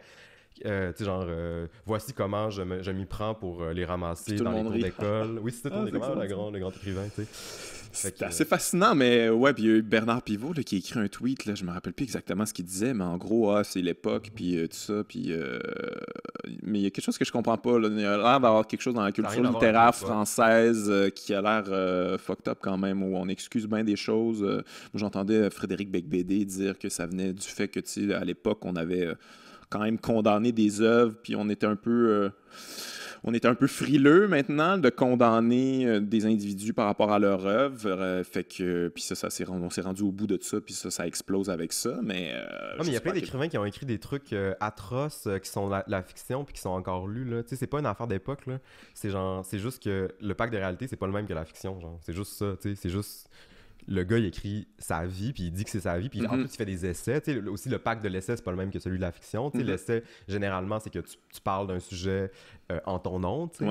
Puis il écrivait des essais, apparemment, pour dire que, genre, comment charmer les moins de 16 ans, tu sais, des affaires de même. Fait que là, à un moment donné, genre, c'est où tu trouves les ambiguïtés, là? Non, mais il y en a aucune. Il y en a absolument aucune. Mais moi, c'est ça. Fait que je comprends pas trop ces discours-là d'époque. C'est plus un phénomène de... Martine Delvaux dirait de Boys Club. Oui, c'est ça j'allais dire. C'était sa gang qui était comme, ben non, il est cool. C'est ça, il y avait une forme de copinage, de protection. Ouais. Mais y a-tu une espèce de, comment je dirais bien ça, une espèce de surglorification de l'écrivain en France où on excuse tout parce que, bon, tu sais écrire un peu, fait que ça, c'est extraordinaire, c'est la plus haute noblesse que tu peux avoir. Y a-tu un peu de ça? Tu sais, je veux dire, moi, en même temps, tu n'es pas en France, là, tu n'es pas dans le milieu littéraire, même si tu as été faire un peu de promo, mais y a-tu un peu de ça? C'est-tu comme l'envers du trop grand respect pour les écrivains? Ou? Peut-être, mais c'est vrai qu'il y a un plus grand, je pense, le capital symbolique de la littérature dans la société est plus grand. Ouais. Puis même, moi, je l'ai remarqué en parlant des libraires français, qui m'expliquaient que être libraire en France, ça vient avec une sorte c'est aussi mal payé qu'ici, mais ça vient avec une sorte de prestige. Ouais. Quand tu dis que t'es libraire aux gens, il y a un peu un côté comme « Oh shit, ok, t'es libraire, c'est cool. » Ouais, ici, il n'y a pas ça, là. Je l'ai été, là, puis les gens, ils s'en foutent souvent. Ouais, mais c'est quand même, ça va pas bien en ce moment, mais tu vas t'en sortir, tu sais. Ouais, il y a un côté comme ça, mais moi, je sais pas, je pense que ça serait un peu facile de dire que c'est à cause de ça que Madinef... En fait, c'est que historiquement... la vraie réponse, c'est que j'ai pas les connaissances. Historiquement, je sais pas comment ces textes se sont propagés. Je sais pas... je sais que c'est Gallimard qui l'a édité, mais je sais pas quelle réception il y avait. Oui, c'est ça. Mais il faudrait qu'il y ait en fait quelqu'un qui analyse le cas puis qui se demande cette question-là puis qui aille voir à l'époque comment ça s'est passé. À rebours, c'est toujours un peu dur surtout que, comme je te dis, j'ai pas les connaissances de dire à quoi c'était lié précisément. Mais une chose est sûre, c'est que ça nous paraît, en tout cas moi ça me paraît aberrant qu'il n'y ait jamais eu aucun. Mais peut-être il y a Denise Bombardier, ça prenait ça pour la faire paraître de gauche. Je peux pas croire. Mais moi je me rappelle, je l'avais vu à l'époque, je l'avais vu il y a longtemps ça, puis j'étais comme let's go Denise. Mais j'étais surpris que ça revienne sur le tapis quand même. Mais ouais, bravo. Bien confronté le Boys Club, justement. Oui. Ça fait qu'on parlait là, de gens qui flippent à un moment donné. On peut reconnaître qu'une fois, elle a eu raison. En gardant en tête qu'elle dit pas mal d'affaires assez atroces, elle aussi. Maintenant, elle est complètement incontrôlable. C'est la dérape totale. Il y a des gens, des fois, que tu fais comme... Ah, ça, tu sais, des fois, on n'est pas d'accord, mais en même temps, je respecte, puis tout ça. Mais là, il y a un moment donné, comme là, tu sais... C'est la mauvaise foi. Tu as dérapé, là, je sais plus trop, là. Bonne chance là-dedans. Fais juste pas trop prendre le clos, bye-bye. C'est un peu ça, là. Mais toi, t'étais en France faire la promo. Ouais. J'en ai parlé tantôt. Je t'ai entendu, je t'ai écouté à France Culture. Ouais. C'était-tu intimidant pour toi? En tout cas, moi, je respecte quand même beaucoup. J'adore. Ouais, c'est ça. C'est comme... Je suis complètement plugué France Culture. Moi, j'écoute ça sans arrêt sur mon... Ouais, c'est ça. Moi aussi, les balados, là, France Culture sont vraiment écœurantes. Là. Fait que c'était-tu intimidant pour toi? Non, c'était vraiment le fun. La première fois que probablement on t'appelait Kevin. Non, mes parents, ils m'appellent Kevin. Ah ouais, ok. Ouais, c'est pas mal les seuls avec les Français, mais... ouais, ok. Mais non, j'étais allé à l'émission de Marie Richeux, puis c'est quelqu'un d'incroyable, d'extraordinaire, une intervieweuse. J'ai rarement rencontré quelqu'un avec une aussi grande sensibilité puis une aussi grande intelligence littéraire, puis autant dans elle te fait vraiment... elle t'amène au meilleur de toi, je sais pas comment dire. Elle fait quelque chose qui porte ta parole, là, par sa présence, par ses questions, puis tu te sens meilleur que t'es. Puis c'était assez extraordinaire. J'avais vraiment aimé ça. J'ai du mal à me réécouter, là. J'ai pas réécouté. Ouais, mais en tout cas, je comprends, quand je suis sorti du studio, Mais il y a un respect, puis il y a un respect pour ton œuvre. On a approfondi ton œuvre. C'est comme quelque chose d'extrêmement touchant, j'imagine, pour toi là-dedans. Là. C'est comme, vous n'avez pas à faire tout ce travail-là. T'es quand même pas mon éditrice. Là. C'est quand même juste une entrevue, puis t'es au fond des choses. C'est quand même... Il n'y a pas ça tant que ça ici, là, on n'a pas, c'est une autre manière, là. Puis anyway, on n'a probablement pas les mêmes budgets, là, c'est pas la même affaire, mais t'as-tu senti ça en France, l'espèce de respect pour ton œuvre, parce que ça a quand même circulé, là, quand même un certain succès, de ce que j'ai compris.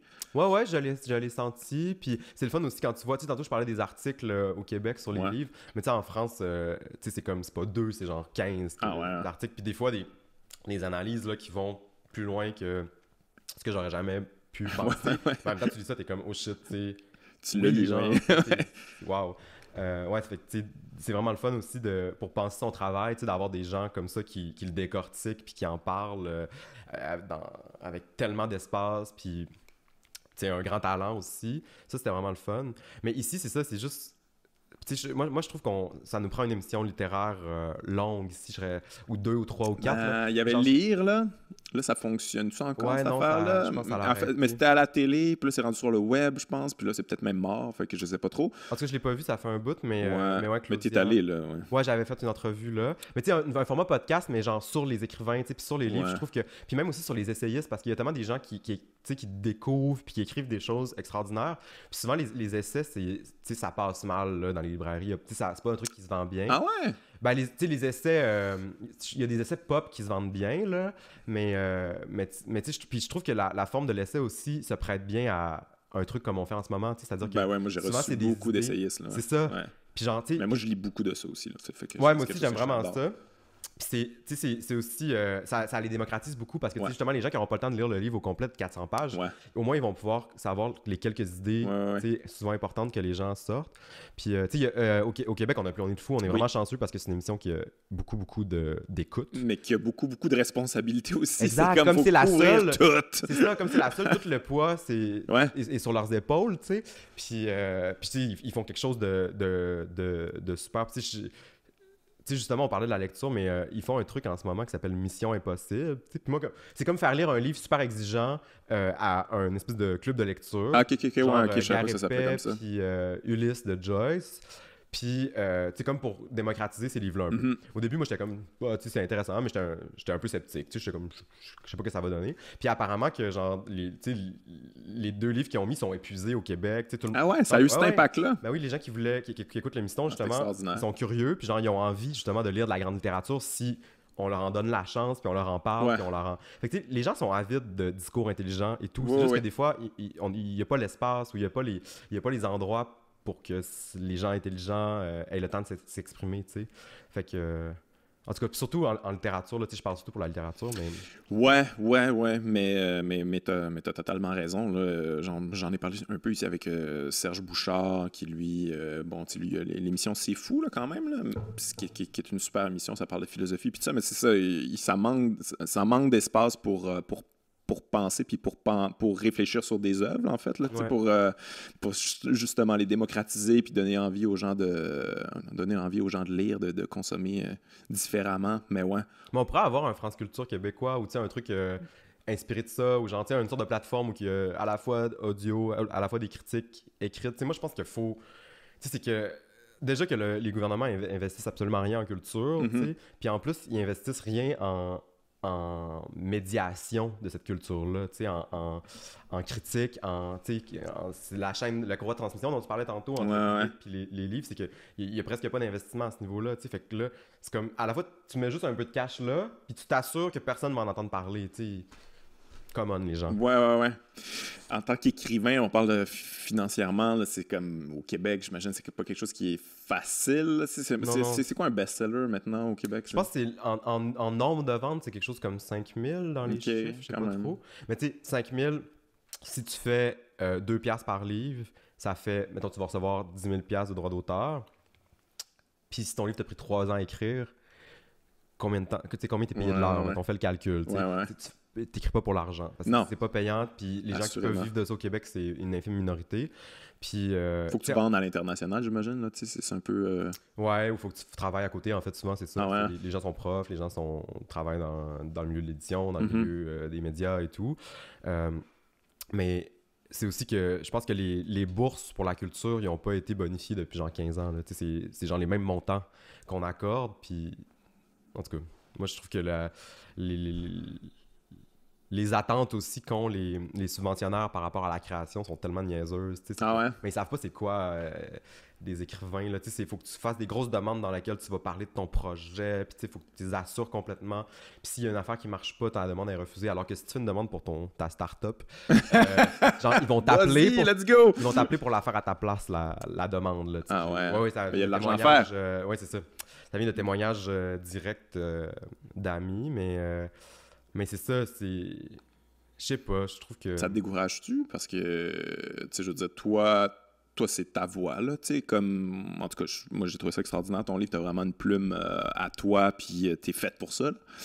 Mais c'est ça, ça n'a pas l'air d'être un milieu nécessairement évident. Est-ce que tu te dis comment peut-être il va falloir que j'écrive autre chose, peut-être que j'écrive une série, un film ou whatever, c'est quelque chose à quoi tu penses, ou c'est quelque chose qui t'intéresse tout simplement, écrire pour autre chose, ou c'est vraiment toi, c'est le roman, c'est... Ouais, ça m'intéresserait peut-être un jour, mais pour l'instant, j'essaie de ne pas y penser à l'avenir, en fait. C'est juste, tu sais, en ce moment, je fais mon doc, puis tu sais, j'ai des bourses pour faire mon doc, en fait, encore pendant 1 an ou 2. Fait que, tu sais, comme là, ma subsistance est assurée, là. Ouais. Mais après, je vais voir, là. Ouais. Quand je serai rendu là, je me demanderai comment vivre. Mais parce que si j'y pense trop, ça m'angoisse. Non, je comprends. Ouais. Non, puis je te demandais ça parce que je trouve qu'il y a quand même quelque chose de cinématographique dans Querelle. Il y a quelque chose... Tu sais, je veux dire, vous emmerderez pas, là, ceux qui l'ont pas lu, c'est comme... Tu sais, il y a de l'action. Pour vrai, tu sais, il y a du sexe, il y a de la violence, c'est comme ça. C'est quand même un film ça pourrait être un blockbuster, mais non, en même temps, là, tu sais, mais tu comprends ce que je veux dire? Il y a quelque chose de... Ça bouge, il y a de l'action. T'es-tu un cinéphile, en fait? Oui. Ouais. Ben oui, puis je me suis inspiré de plein de films pour Querelle. Il y a plein de livres aussi, mais... Tu sais, il y a un côté Tarantino. Oui, très vengeur. Ouais. Il y a une scène d'action, mais ça, je voulais le faire justement parce que c'est un genre qui appartient au cinéma d'habitude. Oui. L'action, tu sais, c'est-à-dire tu sais, mettons, comment définir l'action? Juste genre, pas de parole, tu sais. Ouais. Un moment où c'est juste des corps ou des objets qui se cognent ou qui se frottent ou qui se... Fait que j'avais envie d'essayer ça, tu sais, d'écrire ça dans la littérature où c'est quand même plus rare qu'au cinéma. Puis j'ai trouvé ça extrêmement dur. C'est genre la chose la plus dure à écrire. Je te crois, mais c'est très bien rendu, c'est très bien fait, puis on est dans l'action, mais à un moment donné, on réalise, oh mon Dieu, ça fait comme longtemps que je lis de l'action, c'est quand même particulier. Il y a presque 40 pages de bataille.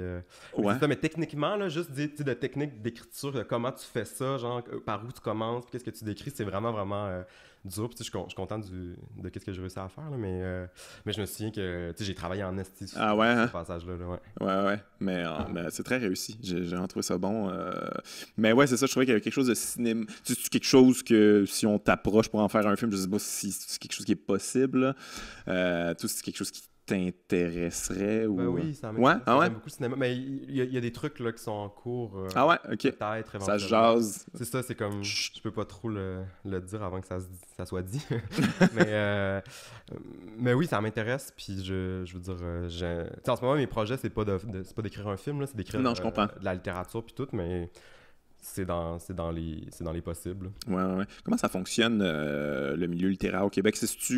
Mais au Québec, puis même mondial, les prix, c'est vraiment important? Parce que je sais que tu as été en nomination pour plusieurs prix. Je les connais pas toutes, là, je t'avoue. Il y en a tellement. Puis ça, cette espèce de circuit-là, pour moi, est quand même très mystérieux. Comment ça fonctionne? Ça vient-tu avec des bourses quand tu gagnes un prix? Ou, Ça dépend. En quoi ça aide? En quoi ces prix-là sont différents? C'est très différent, je trouve, au Québec et en France. Ouais. En France, il y a comme, tu sais, la rentrée littéraire d'automne, là, c'est genre le suspense de la saison. Ah ouais, hein? Genre, Qui tout va le être monde suit les nommé? prix, les listes et tout. Il y a vraiment un phénomène. Okay. Puis, tu sais, les prix ont beaucoup de prestige en France et tout. Puis, la seule affaire qui est cool, je trouve, des prix, parce que souvent, c'est... Tu sais, je veux dire... C'est un peu comme les Oscars, tu sais, c'est pas toujours le meilleur film qui gagne le prix, là, tu sais, nope. Pour le dire gentiment. Fait que, tu sais, moi, des fois, mettons, le Goncourt, je veux dire, c'est presque à coup sûr, je vais pas aimer le livre, presque, si je lis. Ah ouais, à ce point-là, il y a un côté... mais la seule affaire qui est le fun, je trouve, des prix, c'est qu'à un moment donné, quand tu trouves ton prix, ou genre un prix qui ressemble un peu à tes goûts littéraires, là, tu peux découvrir des affaires qui sont nice. Okay. Puis, ça, c'est cool. Puis sinon, tu sais... Je veux dire, c'est comme un extra, là. C'est que ça peut permettre de mieux vivre, d'avoir une bourse, des fois, donner de la visibilité et tout. Au Québec, le circuit de prix est vraiment différent. C'est comme en France, juste techniquement, là, parce que c'est quand même intéressant. Mais en France, c'est vraiment des comités qui sont permanents sur chaque prix. Permanent, OK. Ouais. Fait que genre, tu sais, quand il y en a un qui s'en va, il le remplace, tu sais. Fait que il y a, mettons... Quand il y en a un qui meurt, en fait. Ouais, c'est ça. Mais des fois, c'est ça, là. J'imagine juste des vieux avec une pipe, là, qui le Goncourt, ça ressemble à ça. Il y a Virginie Despentes, puis des vieux avec des pipes. Puis, mais c'est ça, fait que c'est des comités permanents. Fait que c'est vraiment genre... Tu sais, les prix sont très signés aussi parce qu'il y a comme une... Tu sais, il y a une sorte de cohérence qui vient avec plein de défauts aussi parce qu'il y a du copinage. Ouais. les gens lisent pas les textes, nanana, il y a plein de problèmes. Au Québec, on a plus des prix démocratiques. Fait que, mettons, le prix littéraire des collégiens, c'est un vote des cégepiens, des cégepiennes. Le prix des libraires... un petit peu de tous les cégepiens ou... de ceux qui... c'est celles et ceux qui participent, puis qu'après ça, il y en a un ou une par cégep qui est envoyé aux délibérations finales. Puis qui choisit le livre, là. Mais c'est comme... c'est une activité qui rejoint beaucoup les cégeps. Là. C'est comme même dans le programme, des fois, de certains cégeps, de lire les livres puis de faire des critiques. Fait que ça, le prix des libraires, c'est aussi un prix qui fonctionne par vote. Puis nos prix qui fonctionnent par jury, c'est souvent des jurys qui sont là pour un an, mettons.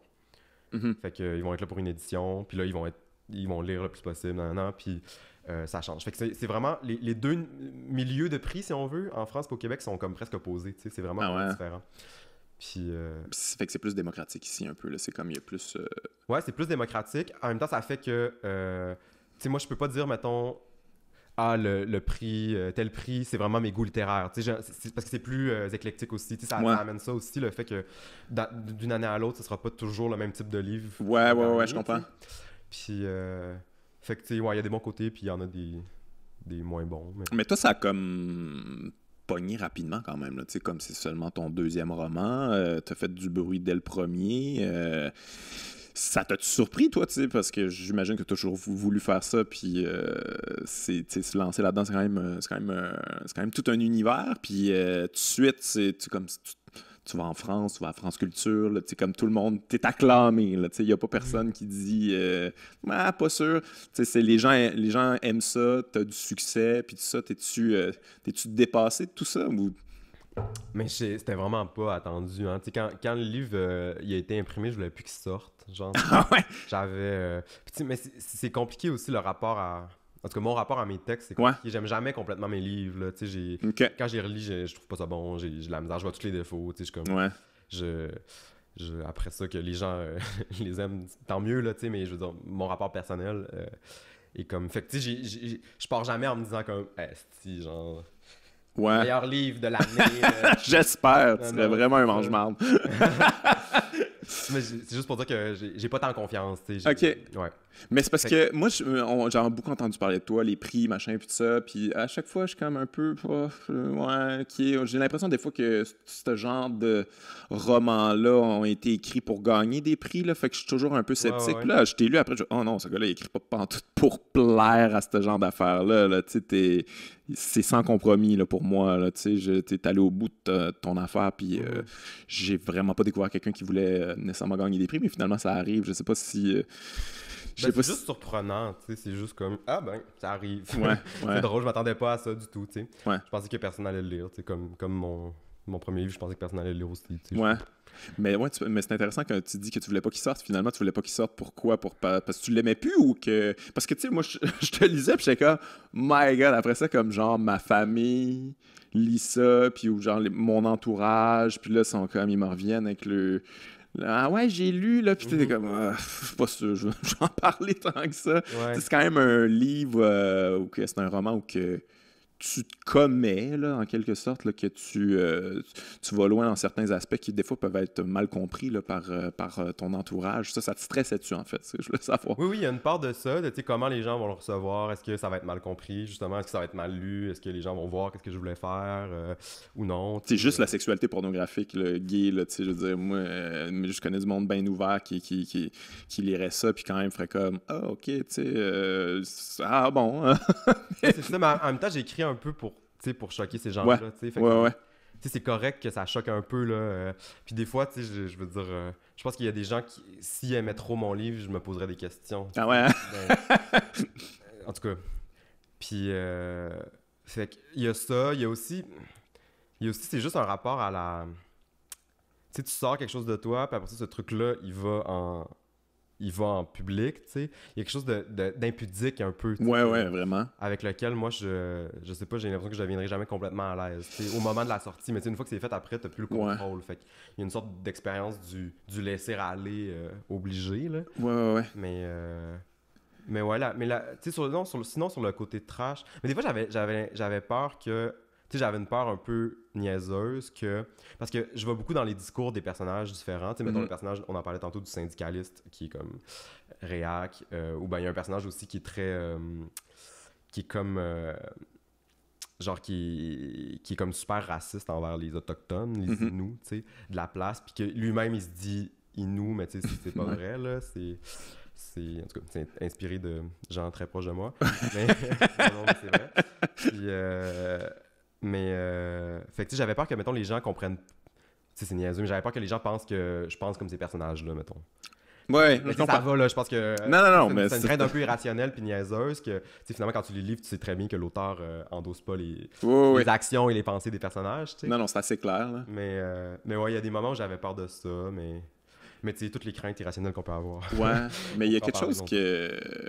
C'est très fini, là, tu sais, un roman, là, c'est comme c'est ça, là, tu sais, il n'y a plus rien que tu peux changer. Tu sais, comme, mettons, de l'humour, là, s'il y a quelque chose que j'aime pas, là, je vais l'ajouter ce soir, puis c'est organique, c'est vivant, puis tout ça, mais là, ça, c'est comme, quand ça sort, fait que là, tu vas falloir que tu vives avec les défauts que toi, tu considères qui sont des défauts, mais c'est très final, je trouve que ça peut être étouffant un peu, là, tu sais, angoissant. C'est presque, tu sais, la forme du livre, ça vient couper le processus de création aussi, tu sais. Puis moi, je crois que le processus de création, il connaît pas la notion de finitude.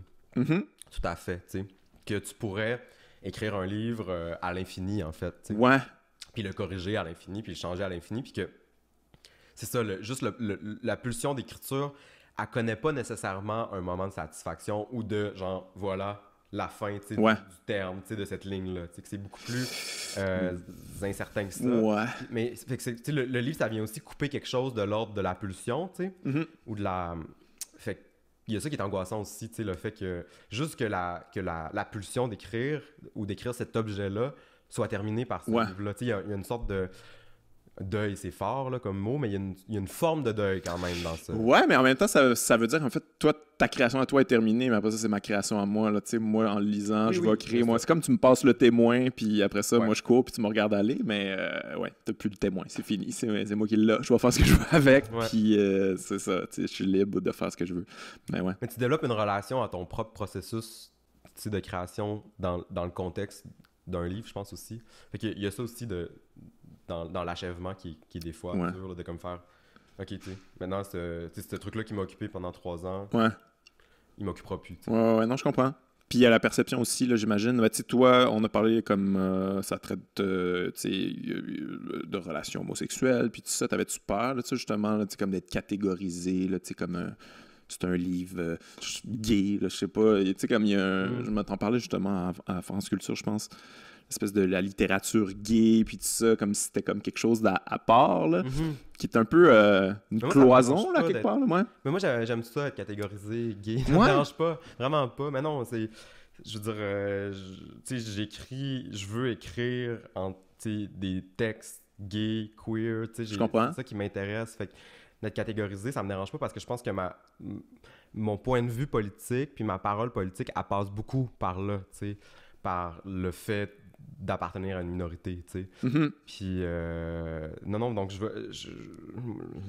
vois pas de violence dans cette catégorie-là. Non, mais c'est pas une violence pour moi, mais c'est comme un peu... c'est une cloison. Ben, c'est pas une cloison, là, mais c'est un peu genre... tu sais, moi, tu me dis, ça, c'est un livre gay, mais c'est comme si tu me disais, c'est juste pas pour moi, là, dans le sens que OK, t'es peu... Tu sais, finalement, c'est juste un roman, là, tu sais. Mais c'est un peu comme Xavier Dolan là, se fait reprocher, là, ben là, c'est tout le temps des histoires gays, là, à un moment, c'est toujours la même histoire. C'est pas des histoires gays, c'est des histoires d'amour, c'est des histoires de conflits, puis tout ça. Pour moi, c'est pas ça. Des histoires gays, tu sais, qu'est-ce que ça fait qu'il écrive juste là-dessus? Ben ouais, mais c'est ça, justement. Là, lui, c'est des histoires c'est des histoires d'amour qu'il raconte. Il raconte pas... Ouais, mais genre, il n'y a aucun hétéro qui va jamais se faire dire « Hey, man, c'est une histoire d'hétéro, là. » Ouais, c'est ça, justement. C'est pas une catégorie, ça, comme... Non, parce que c'est la dominante. Les livres hétéros. Ouais, mais peut-être ça serait intéressant de faire une catégorie livres hétéros dans les librairies. Moi, j'aimerais ça. Ça serait les trucs à éviter, là. Les livres hétéros sont là. Ou, si t'as envie de lire ça, mais... non, mais moi, je trouve que, tu sais, même des fois, j'aime ça, les librairies qui font des catégories LGBTQ+, parce que c'est pas toujours écrit sur le livre que ça parle de ça. Ouais, non, je comprends. Je veux dire, c'est un peu pour orienter aussi comme, tu sais, ça va parler de toi un peu plus que... Oui, c'est ça. Puis, tu sais, des fois aussi, tu sais, je veux dire, l'orientation sexuelle ou l'identité sexuelle, c'est pas toujours complètement... accessible. Là. Mettons, je vais donner un exemple. On avait étudié Marie-Claire Blais quand j'étais au cégep, genre un de ses premiers livres, Une saison dans la vie d'Emmanuel. Mais moi, je savais même pas qu'elle était lesbienne puis qu'elle avait écrit beaucoup là-dessus, Marie-Claire Blais, à ce moment-là. J'ai découvert par après, mais parce que, justement, je veux dire, c'est pas écrit Marie-Claire Blais, lesbienne, là, tu sais. mais moi, en tout cas, moi, j'ai envie de lire des textes lesbiens, fait que ça m'intéresse de savoir qu'ils sont. Puis si personne me le dit, je veux dire, je les trouverai jamais, ces textes. Ouais, je comprends.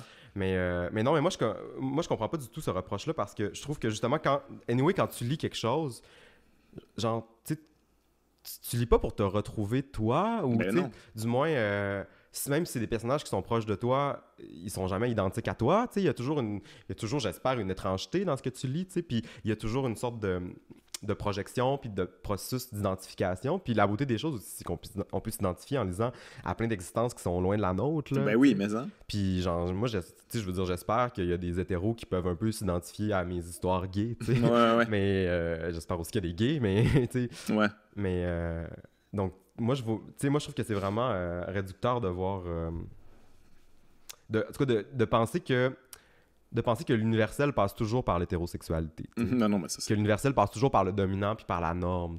Moi, je trouve que c'est complètement faux. C'est qu'il y a de l'universel aussi dans le plus particulier. Puis... C'est ça qui est beau. Hein. Oui, c'est ça. Puis c'est la...